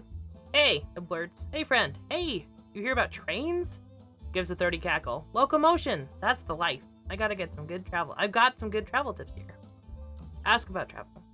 You ever ride a train? It asks. With your budget, you'll need to. Hop on at a train yard, though. Fast and convenient. But the railroad bulls really don't like it when you ride in the empty boxcars. Get caught and you'll get beaten. It hops and pecks at something on the ground. On the positive side, maybe you'll meet someone to trade stories with. But if you don't like the sound of that, you could hitchhike, find a friendly car. It laughs. I feel sorry for you landlubbers. No wings, just motors. You can't even cross rivers when you want to, only at safe crossings. Got a point there. I always do. You notice that its beak doesn't move as it speaks, but before you can tell anything else about it, off it flies. I like the little, hints, but they're crows.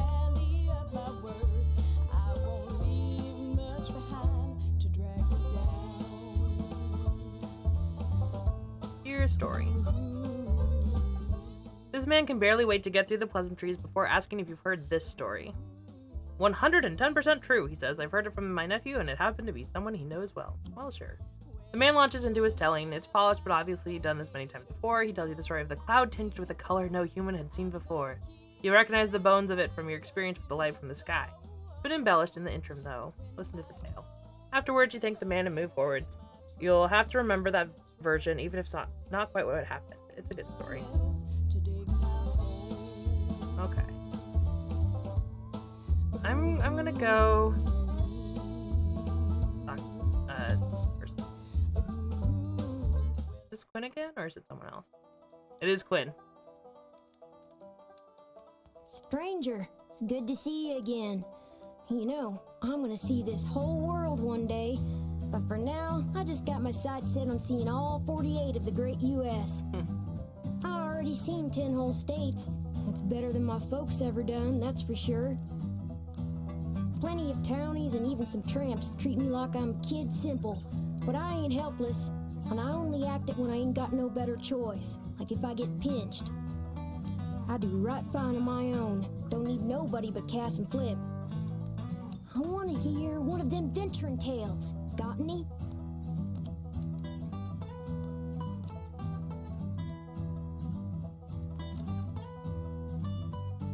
Sure. I'll try it. The soldier who came home. Well, that sure was a downer. Give me a good venture tale instead any day. Travel. Yeah, I want to see it all. The whole world. My brother used to read me stories of Jules Verne, of rich folks traveling around the world, and all for a lousy bet. It didn't sit right with me that folk with all the coin in their purse should also keep the world in their back pocket. I aim to grab a little piece for myself. You got any stories that are a little sad? So, okay, now we're looking for sad.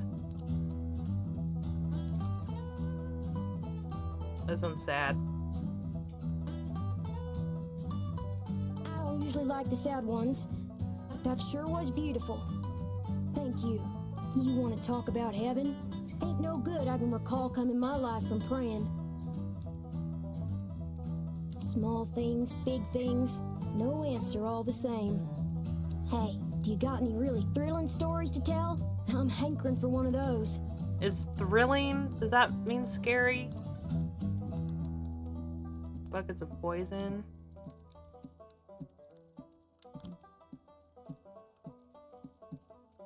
Sure. Oh wait, but it wasn't actually, oh, I don't know why. Okay, oh well. That was a chuckle to be sure. But do you know anything more lively? Faith. Well, I ain't the religious type, though I was raised in the Christian way. I reckon I don't see no point to trusting a God what could squash you in an instant.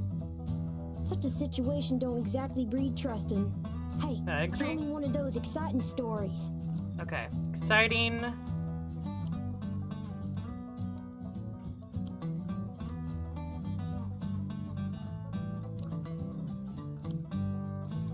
Thunderstorm, maybe?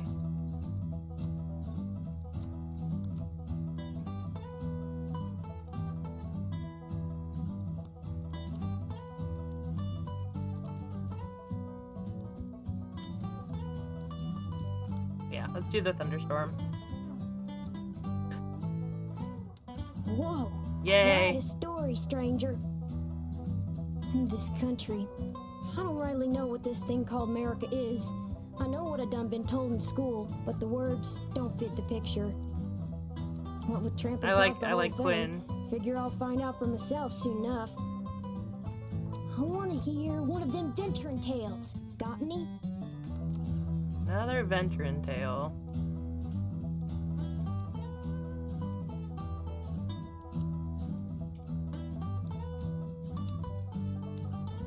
I already know the story of Franklin's travels.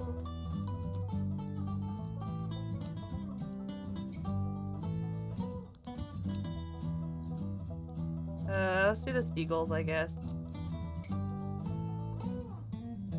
I don't know. I don't know what venturing What's the means. use in telling sweet happy tales if in they make you snooze? Okay. Huh, the future.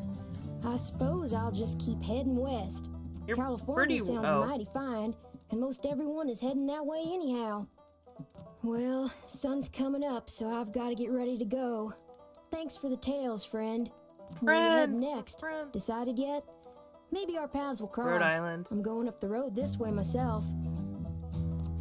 Alright. Hope I'll see something fun. I generally do, you know.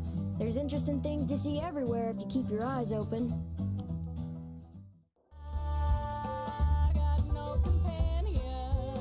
Okay, so I'm gonna take another break. We're just about at that time. I think I'm gonna come back and play more of it. Cause in my, like, I think in the future, if I play this on stream, it'll be like, maybe we'll play like an hour of this and then like a few hours of something else. But I feel like at least for the first stream, I want to do like one more hour. I like this game. I like how like easy, like it doesn't take a lot of thought. It's very, it's almost just like a storybook in video game form. I don't know. It's calm. But yeah, alright. I will be back soon. Bye. I didn't want to do a full cat cam. I kind of want to just get into it.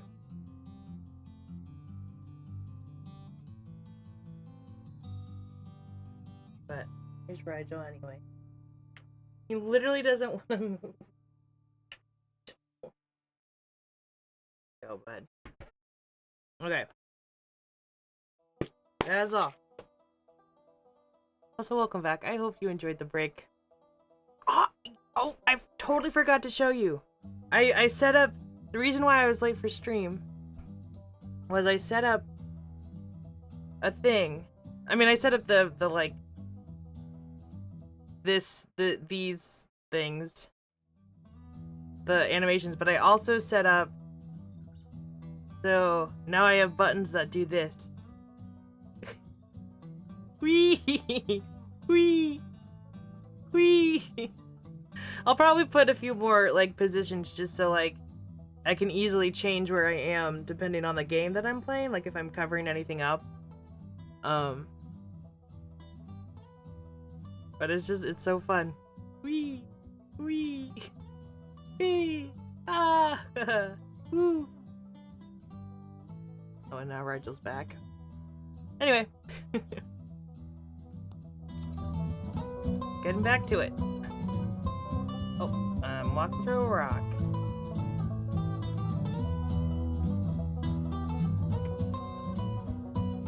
The edge of summer has turned the ocean choppy and misanthropic, and the skies miserably gray.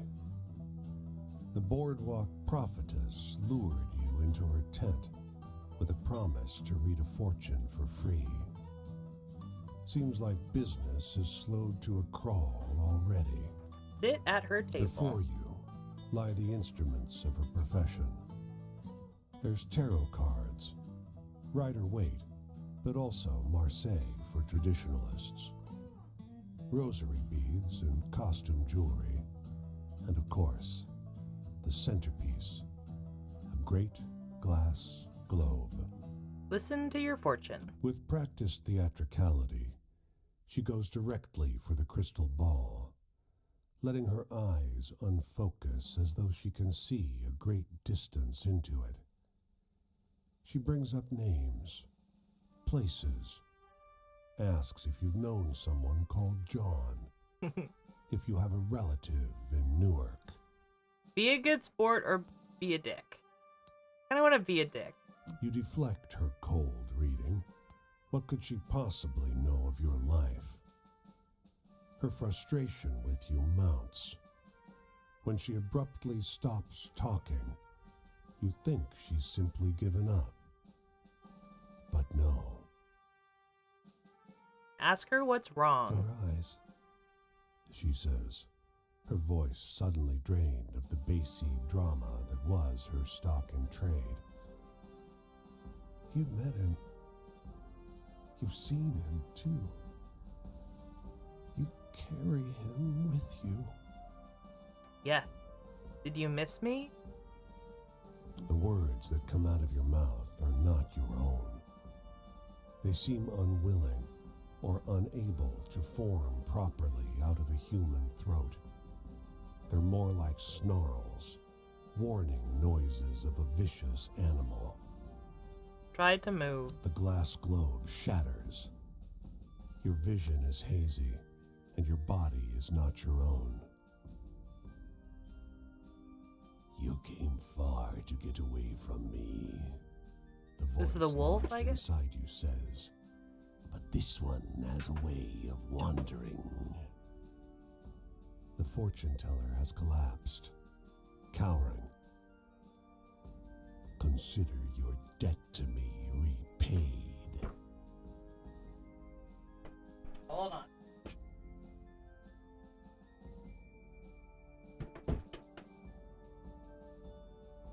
Rigel was trying to knock over my computer.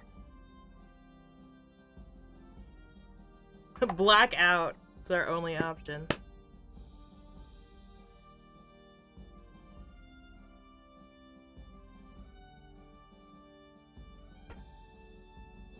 When you come to your senses, you're lying face down on the rough wood of the boardwalk, sore and weak. An empty patch of wood, cleaner than the surrounding planks, is all that remains of the fortune teller's tent. Oh, move on. Okay, I want to get this retelling.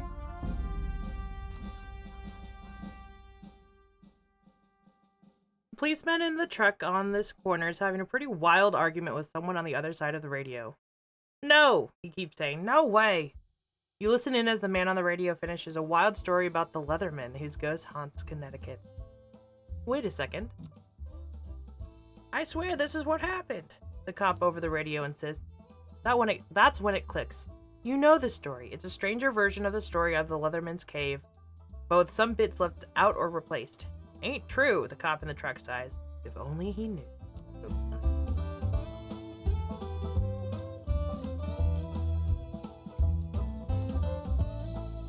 You come across a girl picking wild blueberries.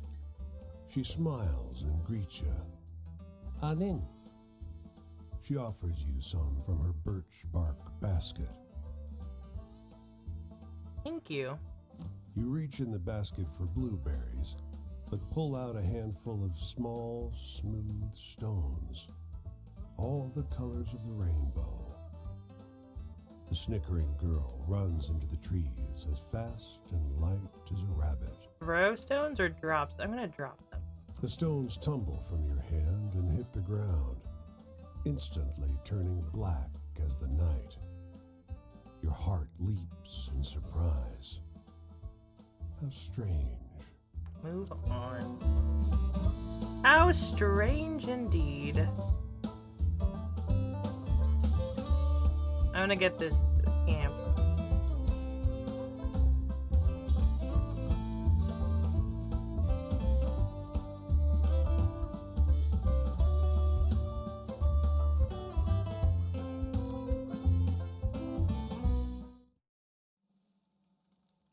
Mason. My twin brother Paul and I always got into trouble, but we were good. We didn't do nothing to anybody till we left. Then we hurt a lot of people. Me, more so than Paul, because he didn't make it through. War. The march I was on, the bonus army. It's less a bonus and more an acknowledgement of what I've had to suffer. Civilians will never understand. You know any good jokes? I'm not so good at telling them anymore. Let's see if we can brighten this guy's day.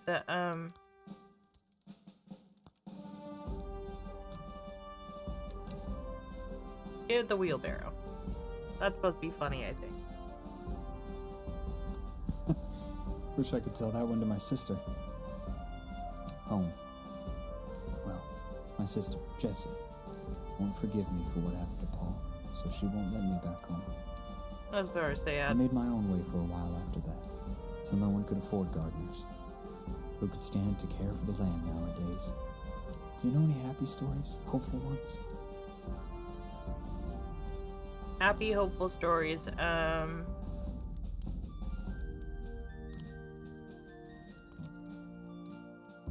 Tell the story of the blessed lighthouse sanctuary where souls in love could find. Because that one was retold. I liked that one. Oh wow. There's some hope left for you too, you know. Don't give it away too quickly. No. The past doesn't even feel like it happened. It feels like it's happening in every moment, in every slumber. When the memories come back to you, do they clutch at you, at your heart? Tell me a happy story. Something to make the world seem kind. A happy story. I think that this is a happy story. I think. For a moment there, just a moment, I felt better about it all too. The future's the issue, ain't it? Great war leaves us nothing to go back to, plucking up the hope and leaving us only with the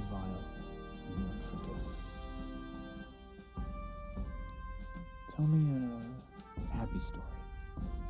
Something to make the world seem kind.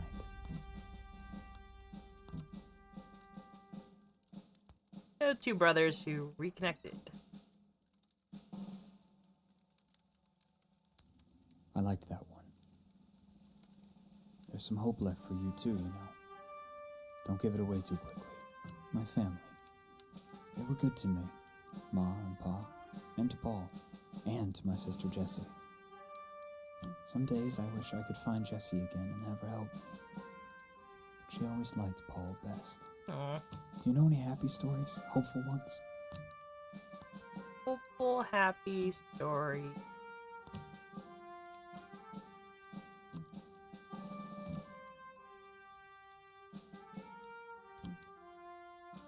Socialist. For a moment there, just a moment, I felt better about it all too. Freedom is getting paid what you deserve, and getting enough to get by. Freedom is the ability to be free of pain. Here's the sun. I've got to go. I'm headed up the road this way. Yeah, not far. Will our paths cross? Days come and go when the terrors return. They'll never be able to pay back what they owe me, but I'll always keep at 'em. What about you? Is there something somebody owes you?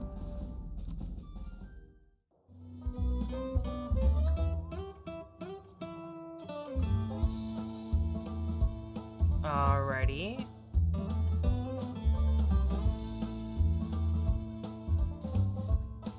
He's this close. I think we'll just go talk to him again.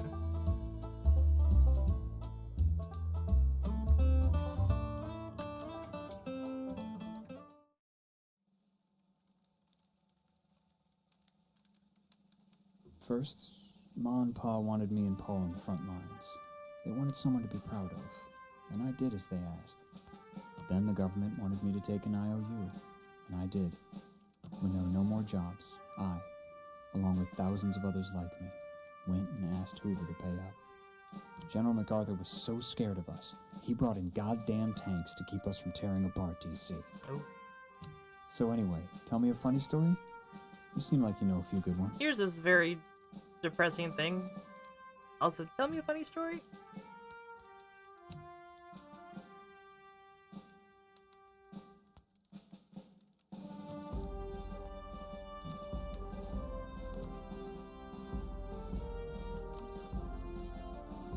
I think the Leatherman story is funny. It's like, oh, he was just Canadian. Yeah, Paul would have liked that one. The faith. The time for faith is long past, my friend. Tell me a happy story.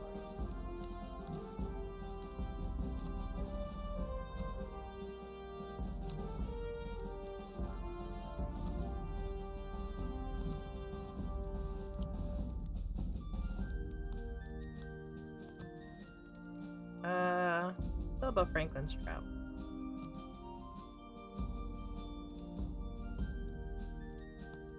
I liked that one. There's some hope left for you too, you know. Don't give it away too quickly. Sadness? It didn't come immediately.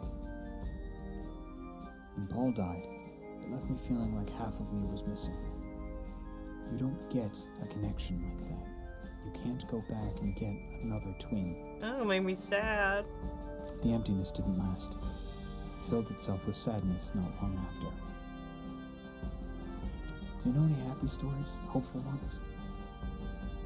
Hopeful, happy stories.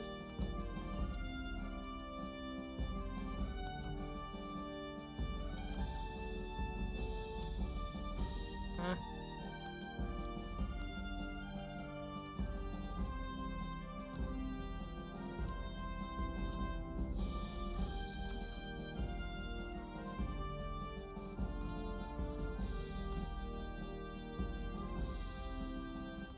I'm gonna tell him about Quinn.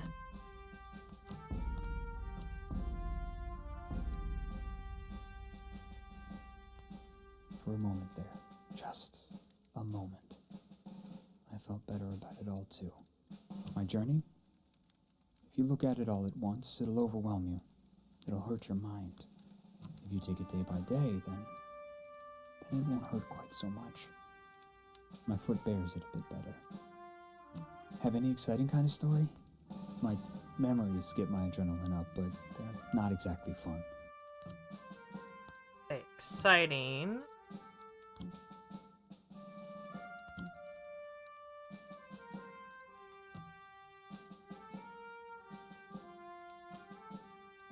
I don't really scare at that stuff anymore.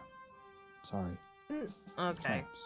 I felt like I was trapped, but it's fading. It's a slow process, but the memories, they leave sometimes. They leave. I don't remember every compatriot. I don't remember Pa's voice anymore. Know any good jokes? I'm not so good at telling them. I don't think I have any funny ones. What?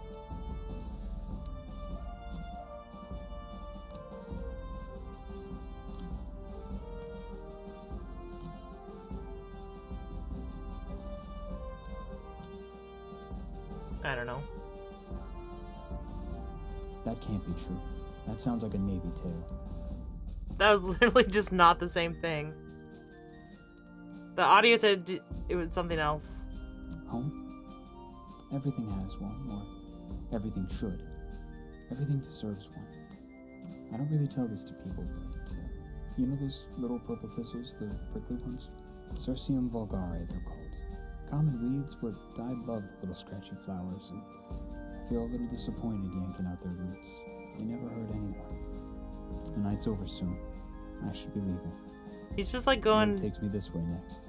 back and forth. Where's it taking you? I wish there was a road I could take home. Home as I knew it. But I should My get sister more Jessie happy and all of them before the war. stories to tell But him. there ain't. It's something I think the road is helping me to understand.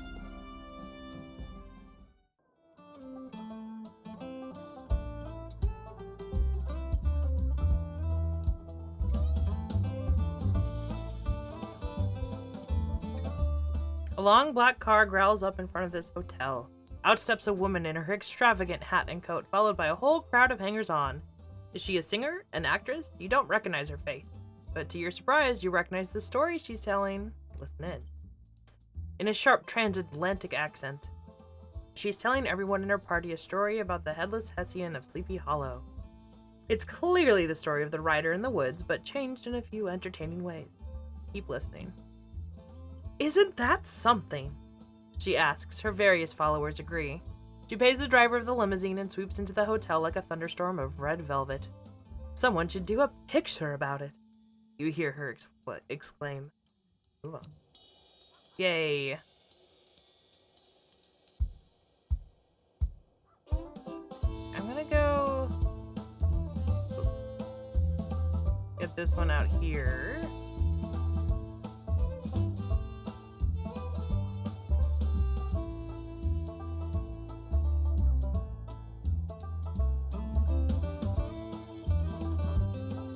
The stream is a clear, reflective shade of blue. Is that a Jersey Unusual Devil? in this region, where bog iron colors the river's brown. Across the way, a goat with great leather wings laps up the water, its sunken red eyes fixed on your every movement. Take stock. You Definitely now a Jersey notice Devil. the unnatural absence of wildlife. No fish swim in the stream. No birds sing in the trees. The winged goat drinks with a forked tongue, only abstractly concerned with your presence. Drink water or approach the goat.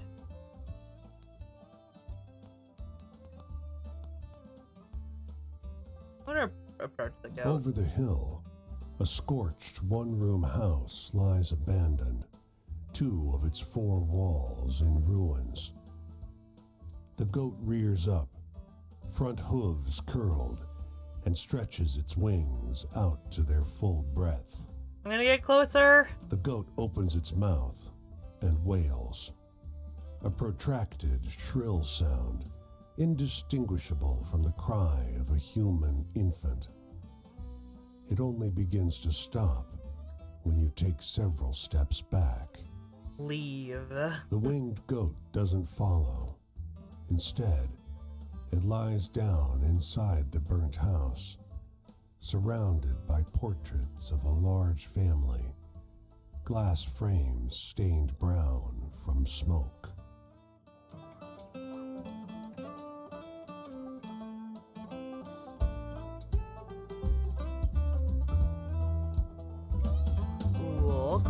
Cool.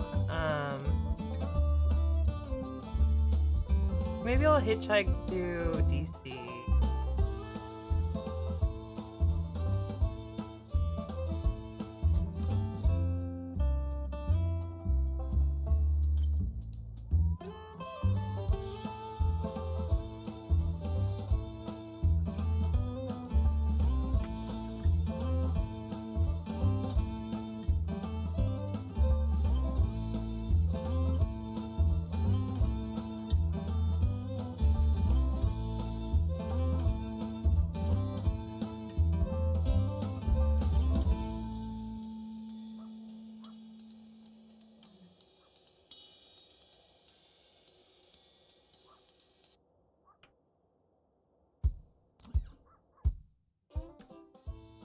Let's The explore. mailman's uniform is dated and worn.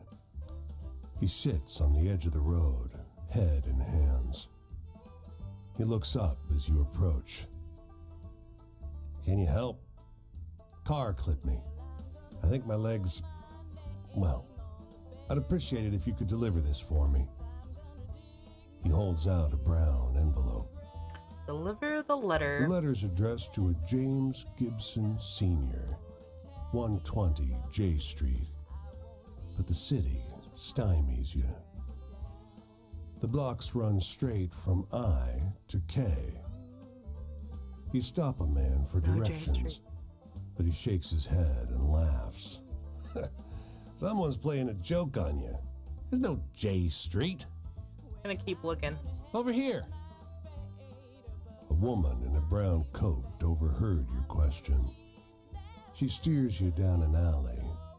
Someone's chalked a big orange J on one wall. I thought Yeah. Clovis was late. Go left up ahead. Old Man Gibson's the third on the right. This definitely feels totally cool and fine and not As bad you at all. round the corner, the world changes. J Street is a place out of time. Like the city forgot an entire street a century ago and carried on around it, oblivious. Even the noise and bustle of DC can't penetrate this little pocket.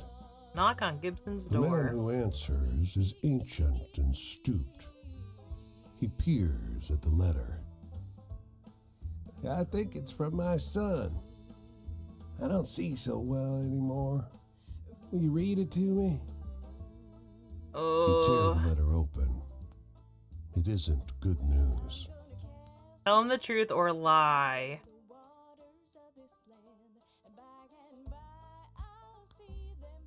I don't want the scary one, but I think it's bad to lie to people about bad He things. fights it, but his face Yeah. crumbles. Tears roll down his cheeks. It's better to know. I've been waiting a long time for this. Better to know. His shaking hand takes the letter. Move on. Oh, sorry. All right. Let's try to earn some money. Let's look for work. Starts the terrain in the kind of torrential tree stripping way that only happens once or twice a year. Everyone scrambles for cover, but only one guy stays out in the street. A fellow with a bale of bent and lopsided umbrellas. 10 cents each, he hollered. What an opportunist. Hold on.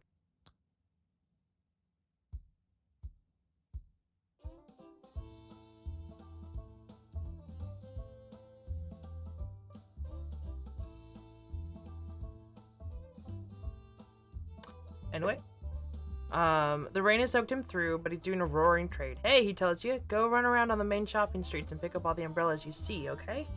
People sometimes drop them when they blow inside out. I'll pay. I'm in. Uh-oh. He's right. There are umbrellas scattered all up and down the street like fallen birds. You gather up an armful and the umbrella seller buys them all off you for a couple coins. The next morning, though, your throat is hoarse and your nose is running like a faucet. Damn it. Move on.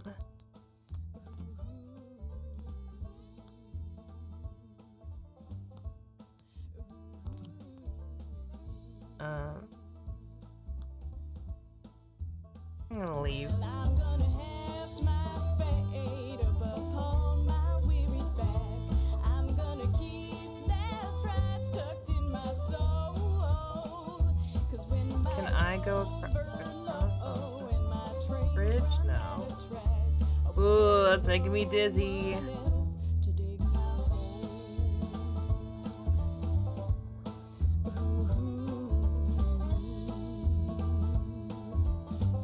Oh, I like how the Ohio River.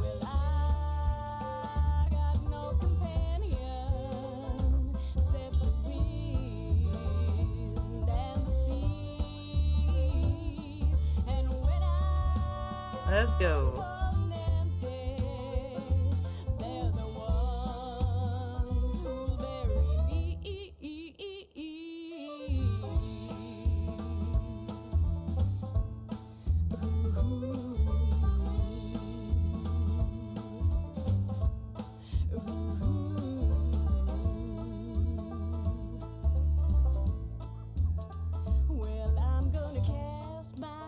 Let's make a new friend. Oh,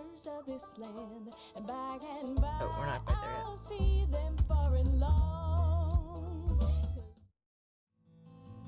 Little Ben. Sorry, friend, but I gotta ask you not to get no closer unless I can see your hands at all times. Oh. Look too clean to be one of us. But you don't look like the company sent you neither. Alright, come and share my fire spell. But don't linger. These hills is full of ears. Don't think just 'cause you can't see no one that you're safe. And I'll give you cornbread. Don't be so sure of me neither. I need a laugh. Know any good jokes? I like to go. Oh. The wheelbarrow girl. You are a pretty funny one, you know that? Home? I always wanted a little place where I could watch the sky change color, watch the cook fire smoke dance up among the pines. See anything exciting out there on the road? Mostly I just seen dogs. Oh, seen anything exciting? Oh,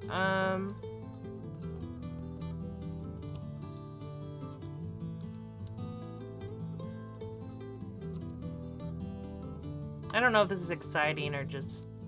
That's supposed to be scary? Uh. Well, all right. Death. Yeah.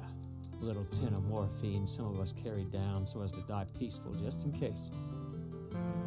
Some thought it better to die sinner than to go with death's hand pulling the breath out of your body slow as he goes. I think God would have forgiven it. He would have had to. What do you think? That's dark. Is that a couple? Oh man.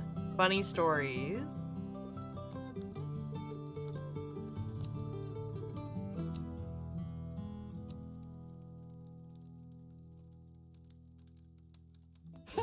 You got some wit, stranger.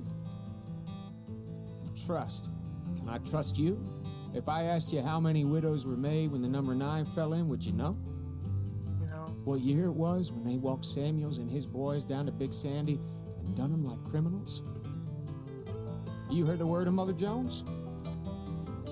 If you can't answer these, I can't say much. This is all like coal miner, like labor, stuff that I vaguely know the history of.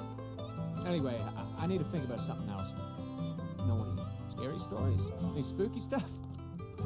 Yeah, baby.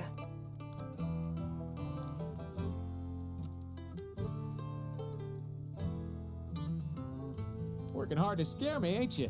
That's a good one. Oh, sure, I know sadness. Sometimes I get to thinking that just because you're right doesn't mean you ever get your rights. Mm-hmm. Times like that, I feel like all them cold flecks are just settling in me. like I'm gonna become part of the mountain's guts, one way or another. When you tell me something sad, sometimes you just want a story that goes with how the world already is. Sad. The dog. Damn, that one hurts. But it's a good hurt, 'cause this sorrow's one thing we all share. Heaven, honest pay for an honest day. Even now, I don't dare open my lips all the way around the words. Morning, I gotta get going. Headed up that way. Won't be specific. Oh, he's going up. My safety and yours. If you want to find me, then do it. Talk again about these things. This hole ain't got no country. No worker neither. Worker ain't Virginian, ain't Christian, white, colored, Irish, Polish, nothing. A worker is a worker. And we all gotta work. If you're one of them, if you think I sound red, you best come out and say so. Get it over with. I like how pro-labor and union this game has been so far.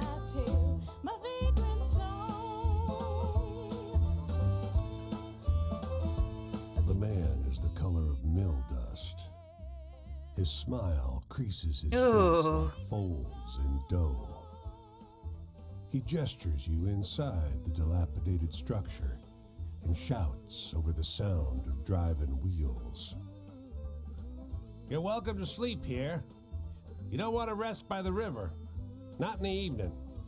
Insects. Settle inside for a break. Man shoves the broken door closed behind you. The mill is warm, and the air is heavy with the powder kicked up by your entrance. You realize how easy it would be to drift off on this pile of sacks to the loud but constant sound of the grinding wheels. I think I'm gonna sleep. Pain sears your spine. Ugh, Why did you sleep at this ridiculous angle? got me Your for a back second. complains from being draped over the millstone.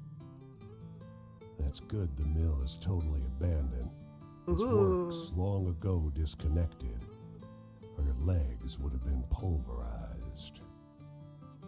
The man is gone.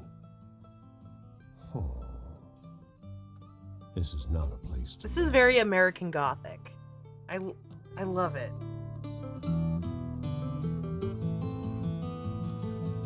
As you walk along the river near an unfinished bridge, a man with a tool belt catches sight of you.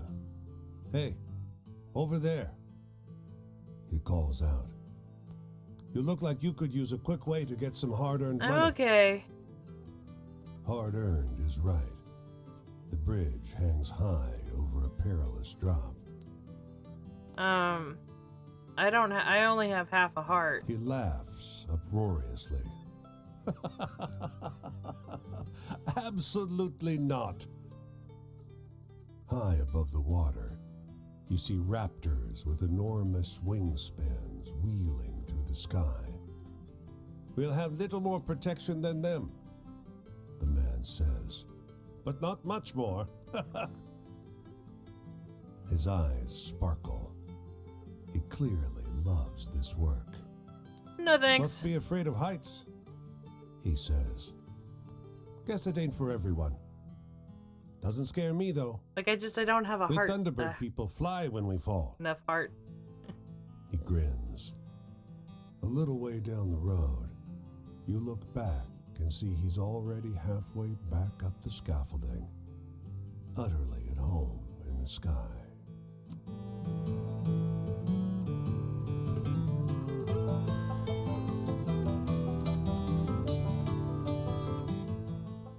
Listen to this! Blurts a boy loitering outside this grocery store. He works his way through a long and strange story about the two brothers who wandered seeking one another for 50 years. There, he says, what do you think? Oh, wait a minute. Holy shit, you know this story. It's the story of the two brothers who were connected after 30 years apart, but wildly altered. For a couple moments, you're too surprised to respond. Seriously? The boy insists, what do you think about that one? It's a great story. He smiles sheepishly. Thanks, he says. I heard it from my brother. Move on. Okay, I'm gonna look at the map.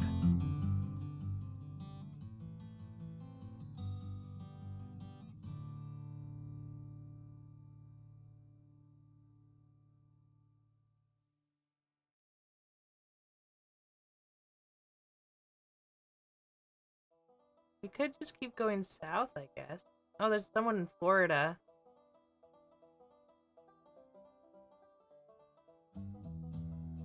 Yeah, why not?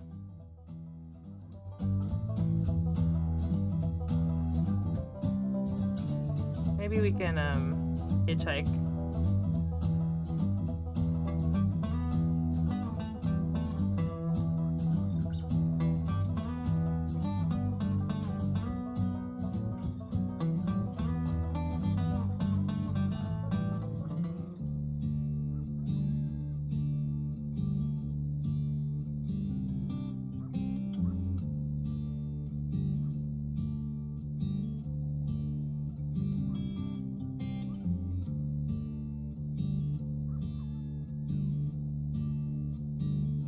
Well, I'm gonna scroll my name on the bare bones of the earth.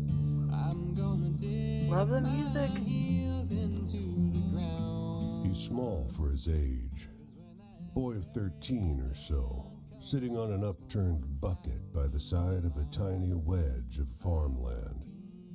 The dog, as though by contrast, is massive, an enormous yellow-brown mutt.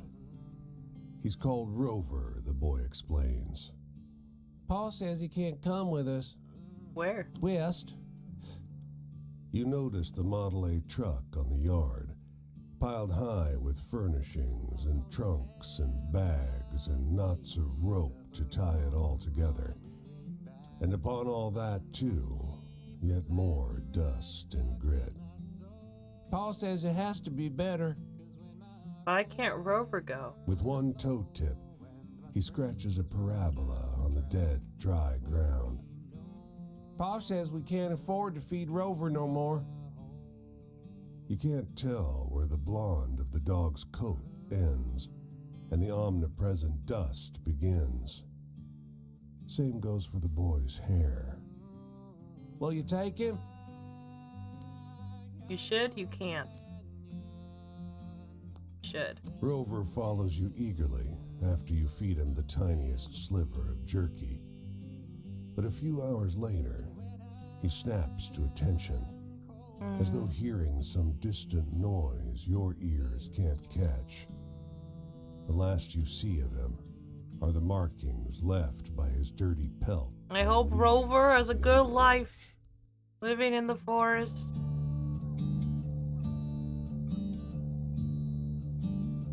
Well, I'm gonna cast my stones o'er the waters of this land, and by I'll see them far along. They're just following this. When the night comes down for to take me hand in hand, this will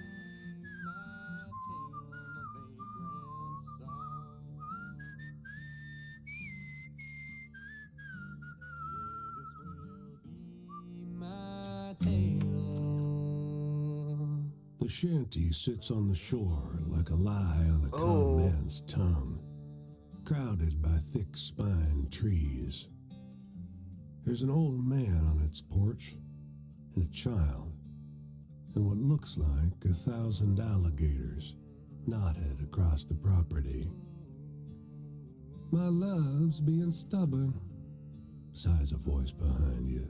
Turn around. Washed in the half-light, the voice's owner is a certain strange shade of handsome. He leans a shoulder against a tree, smiles at you. You gotta help me talk some sense into her. All I need is 5 minutes. She won't let me through. Tell him to do it himself or agree. I only have half a heart.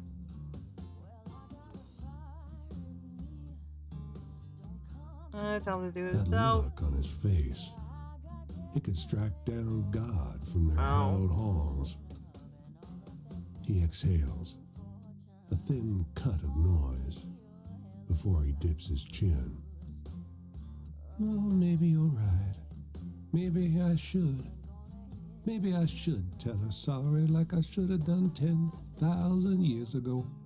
Offer to help. Well, come on then. He crooks a finger at you, and then nimbly, he prowls up to the borders of the house, picking his way through the alligators. Woman, come out of your house now. Wait is my only option. A voice ricochets through the air, wry and wreathed in warning. Ain't nothing good'll come of that. At the reprimand, the man turns to you, questioning look, cocked. Sing or encourage? I kind of want to see what sing will do. Sing, yeah. You open your mouth. What comes out isn't a word, but the note of a song you've not been taught. At the noise, the gators twitch like you'd run barbed wire along their bellies. Oop. Go home and leave the gators, says a voice from inside. You ain't wanted here. Sing. Well, you know that's not how it's done. When a man loves a woman, she stays with him forever. Now you come out now, for my friend sings a bayou down to his death. The man and child do nothing. You keep singing.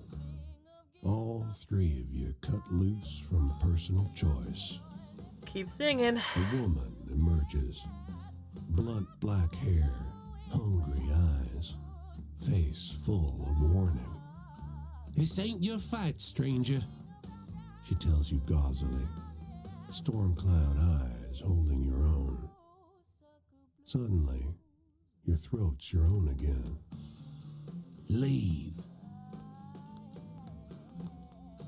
I'm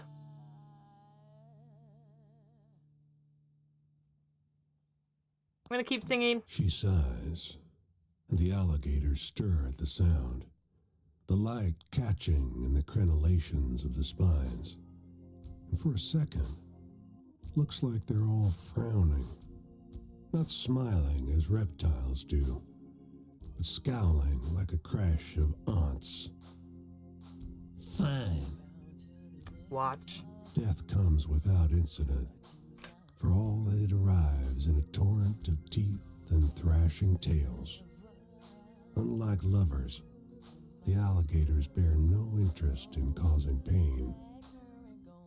When they are done, they all turn to stare until you go. Move on. Well, at least I didn't die. Someone else died.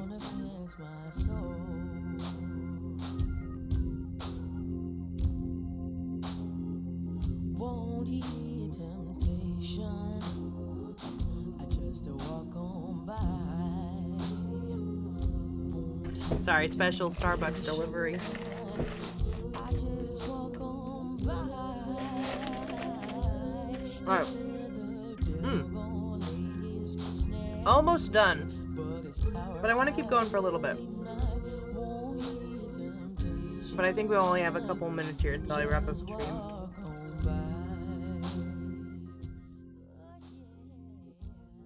This new road turns off a closed path to the front of an ancient farmhouse. A farmer stands on the shoulder, a bloody piglet at his feet. Aw. Cars come here now, he says. I guess I gotta put in a fence. He offers you the meat, too angry to eat it himself. Oh. It's a filling dinner for you, though. Move on. That's sad, but it helped us, you know.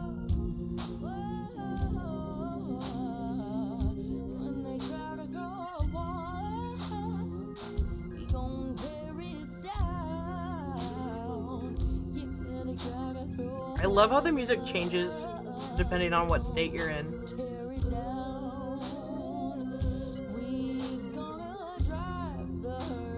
A family of 9 invites you into their home for a meal. Hogs roam free in the yard. They wallow in shady patches of cool mud, not paying any mind as you pass.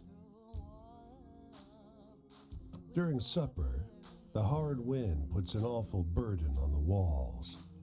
The glass dishes rumble on the table, but the mother seems calm. Can't butcher a hog in these parts without me, Ma, hollering for pig's feet.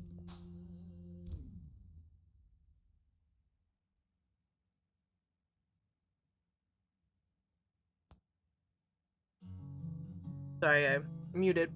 Ghosts, or could we share? 'Cause, I said ghost. The mother raises up her shoulders into a stern posture. I teach my children to only fear the Lord. We don't have haints, just me, Ma.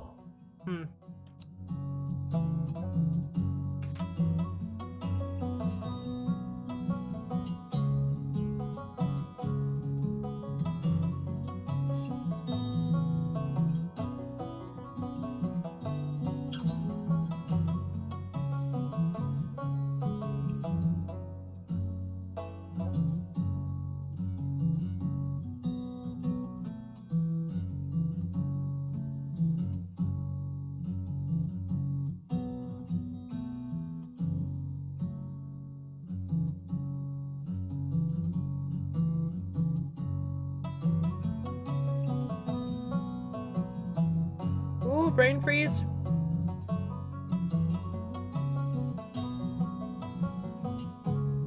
Oh, there's someone here. Ooh, brain freeze for sure. Ooh.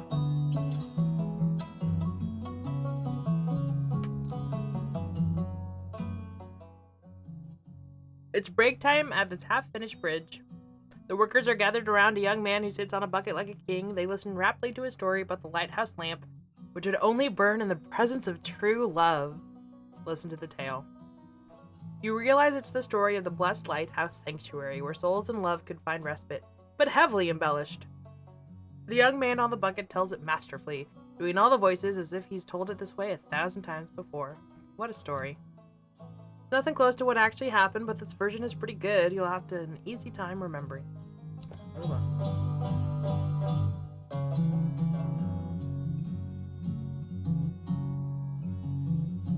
I'm gonna go straight to the bonfire, and then I think we'll be done for today.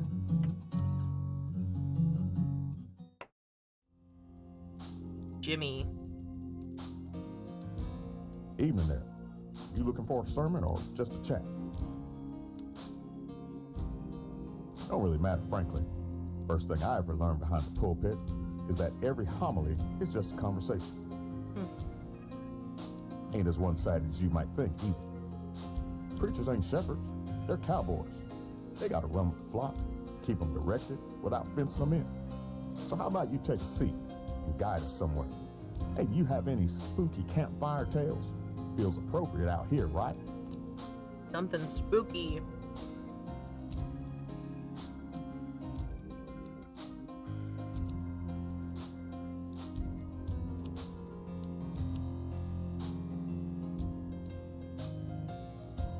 Oh, you got me for a second with that one. Bondage? Yeah, met my daddy's daddy once. One time is all I needed to know that some chains ain't ever coming off. Don't matter what sort of proclamation a white man in a suit makes. You must have seen some pretty wild stuff on the road. What's the most exciting thing you've seen? Okay, exciting. What do I have that's exciting?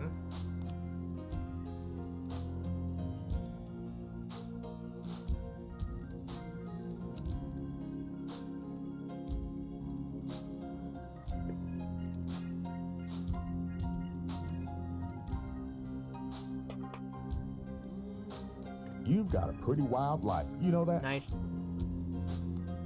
Freedom? I have it now. I hear it a lot. You give the best sermons I ever heard, Brother Jimmy. Why don't you become a pastor and start your own church? Well, I like the freedom. Jesus didn't preach to the Canaanites alone after all. So no church or temple or praise house for me. My congregation is America itself. Anyway, why don't you tell me a scary story? You must have heard some good ones.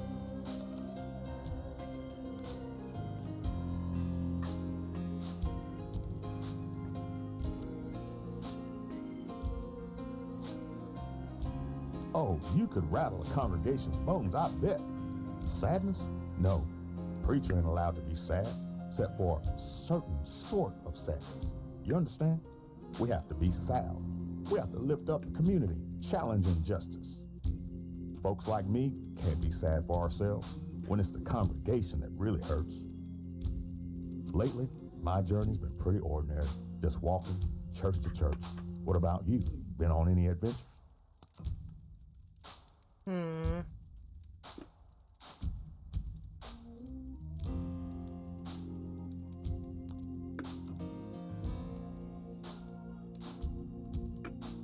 I swear I ain't heard a story good as that in a long minute. Travel? Oh, I travel. Moving's in my blood. Pops traveled all over to wrestle. And even after I stepped out on my own, I kept moving. I've been everywhere. Chicago, New York, Atlanta, Houston, Los Angeles. I even, Paris. I even been to Paris. I've been everywhere. Chicago, New York, Atlanta, Houston, Los Angeles. You must have seen some pretty wild stuff on the road. What's the most exciting thing you've seen? Exciting.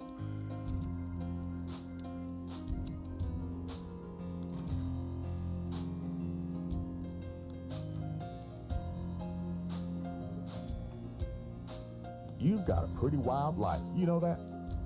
Authority? People look to me for leadership, but I tell them that real leadership comes from community. The best preachers are cornerstones, not prophets. Well, I gotta get moving on. I have a sermon to give in the morning, and the church is a long night walking that way. Walk like you're blessed, child, because even if you ain't, that's the only way you'll find your holy self. All right.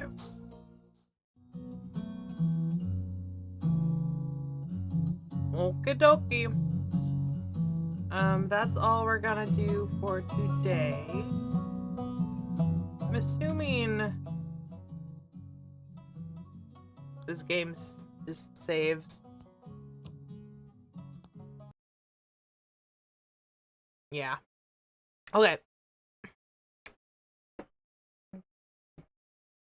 Thank y'all for hanging out. This was a very chill game, and I like it a lot. I think this will be a good game to come back to for like chill time, or just like, you know, maybe do like a half an hour to an hour of this and then like play DVD or something.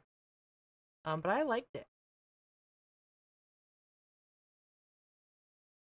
I'm gonna give me just a second to check to see if there's anyone to raid. And while I do that, you can look at my links. We got Instagram, 2 Instagrams, and a Twitter. We got YouTube as well. Look.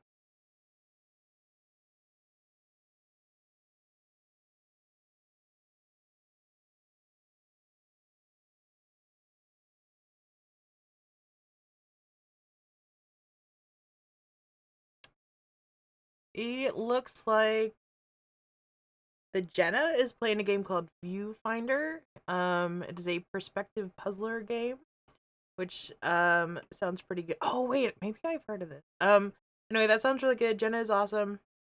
Highly recommend following her. So we will go ahead and raid the Jenna.